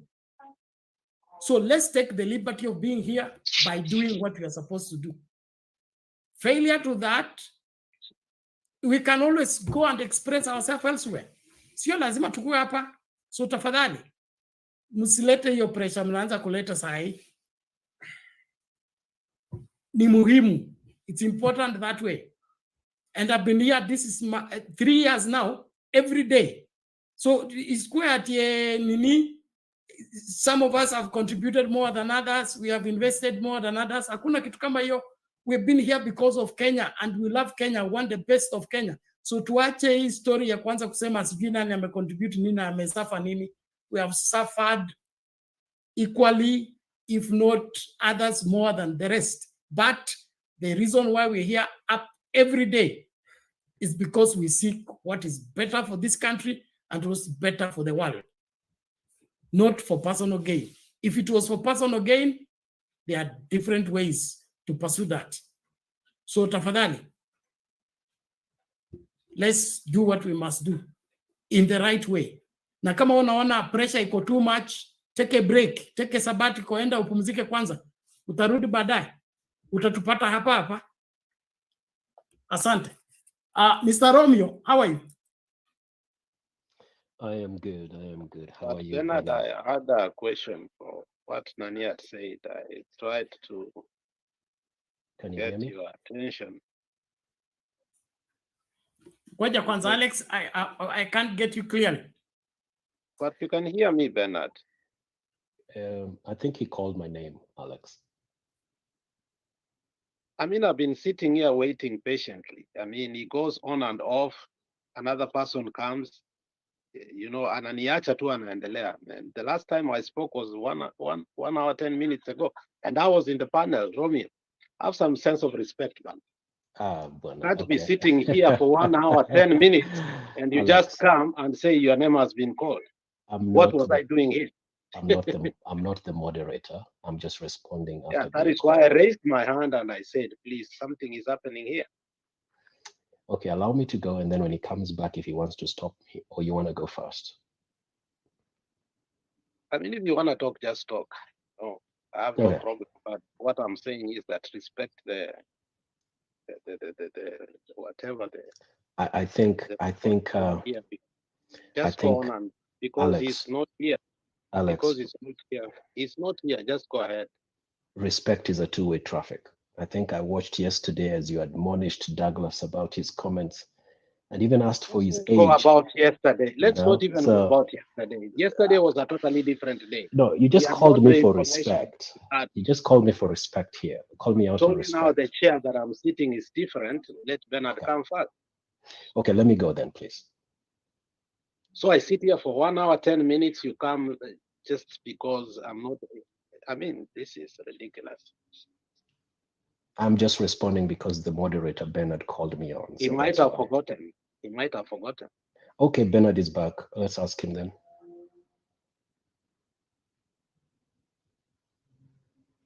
Hey, Bernard, can you hear us?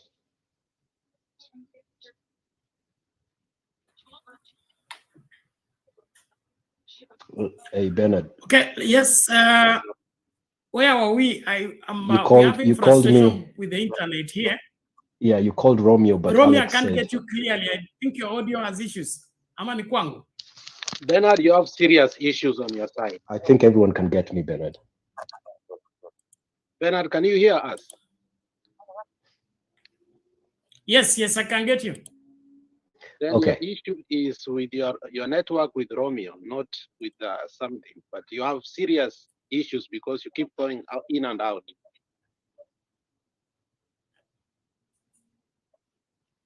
Okay, I'll go ahead and go, Okay, Bernard, as carry on. We are sorting that Okay, out. okay. I So, think you can go for the rest of the show. Let us quit like Njiro. okay, Bernard, this is Romeo. Please, the rest of the panelists, let me know if you can hear me. This is Romeo. I can hear you. Okay, good. All right. So first, I want to say, be thankful to Bernard for the opportunity and everybody else on the panel, including Alex, who has just left. He just needs to work on his emotions and come back. This is just a debate. No one is here to attack anybody. But anyway, with that being said, thank you, Not Nice, Maunga, Mama Selena, and Bernard and Douglas. Douglas, yesterday I watched as you took punches from every corner when you brought that talk about Baba leaving and going and joining AU. So I wanted to join, but I wasn't in the space where I could. Even today I wasn't. I'm on daddy duties, but I said I have to join today. I think that I just caught a little bit of what my sister Maunga said. And I think you and I kind of agree on this one. I think Baba, this mortal man, has burdened and shouldered Kenya for a long, long time. And when I'm looking at the comment section and seeing how people are commenting and even others calling him, a betrayer and all this, they're forgetting of these slim shoulders of one man that has carried a country, an unthankful country, a country where people promise to vote for him and not to, but then when they're in problems, they're the first ones to call his name, to come and save them. I think the AU opportunity is a good opportunity for not just him as an individual, but also for Africa at large.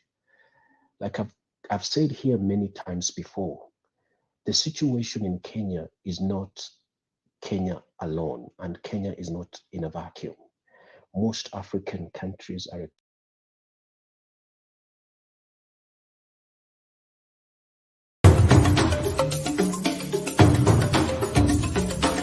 You are watching Sound County Talk.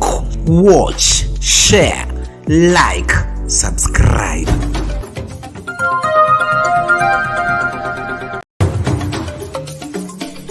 Tonight. Kenya is the most stable democracy in Africa. Kenya is the gateway to the East African market. Kenya is the leading regional financial hub. Na eneo hii yote Makueni mlisimama imara juzi. Manake maandamano iko kwa sheria yetu. Kama wewe umekasirika, wewe huna imani na yale serikali inafanya, una haki ya kufanya maandamano. Mimi nimeangalia na nimeona ya kwamba hii serikali tuko nayo ni serikali ya majabasi. Na hata niwaambie, ukisimama imara vile nimesimama straight namna hii, hakuna mwenye anaweza kukupanda kwa mgongo. Unajua hivyo? Tonight, Sound County Talk.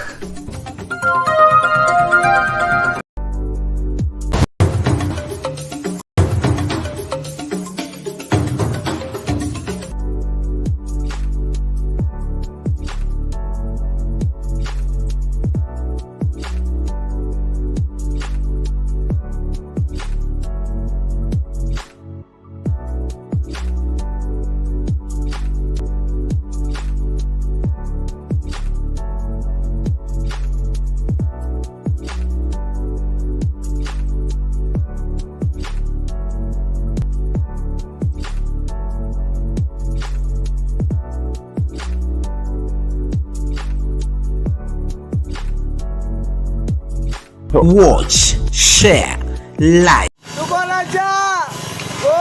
Gachagua. Oh, Isabaya na Ruto tuko na njaa. Nikizani marafiki yanyu. Tuliwachagua usiku wa manane. Nisikia ni kutoka Romuruti.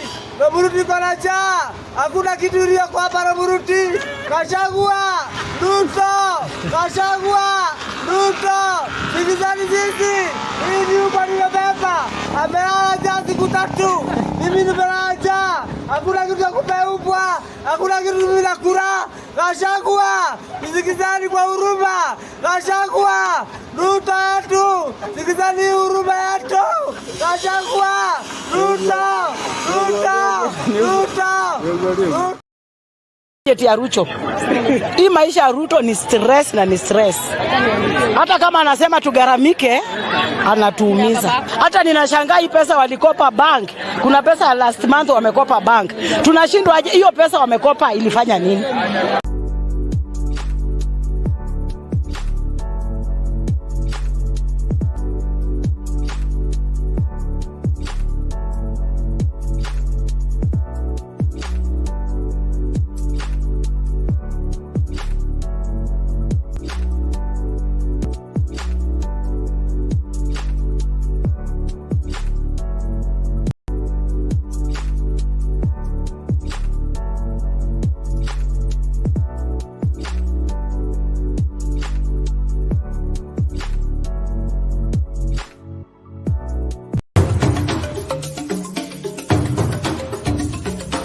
You are watching Sound County Talk. Watch, share, like, subscribe.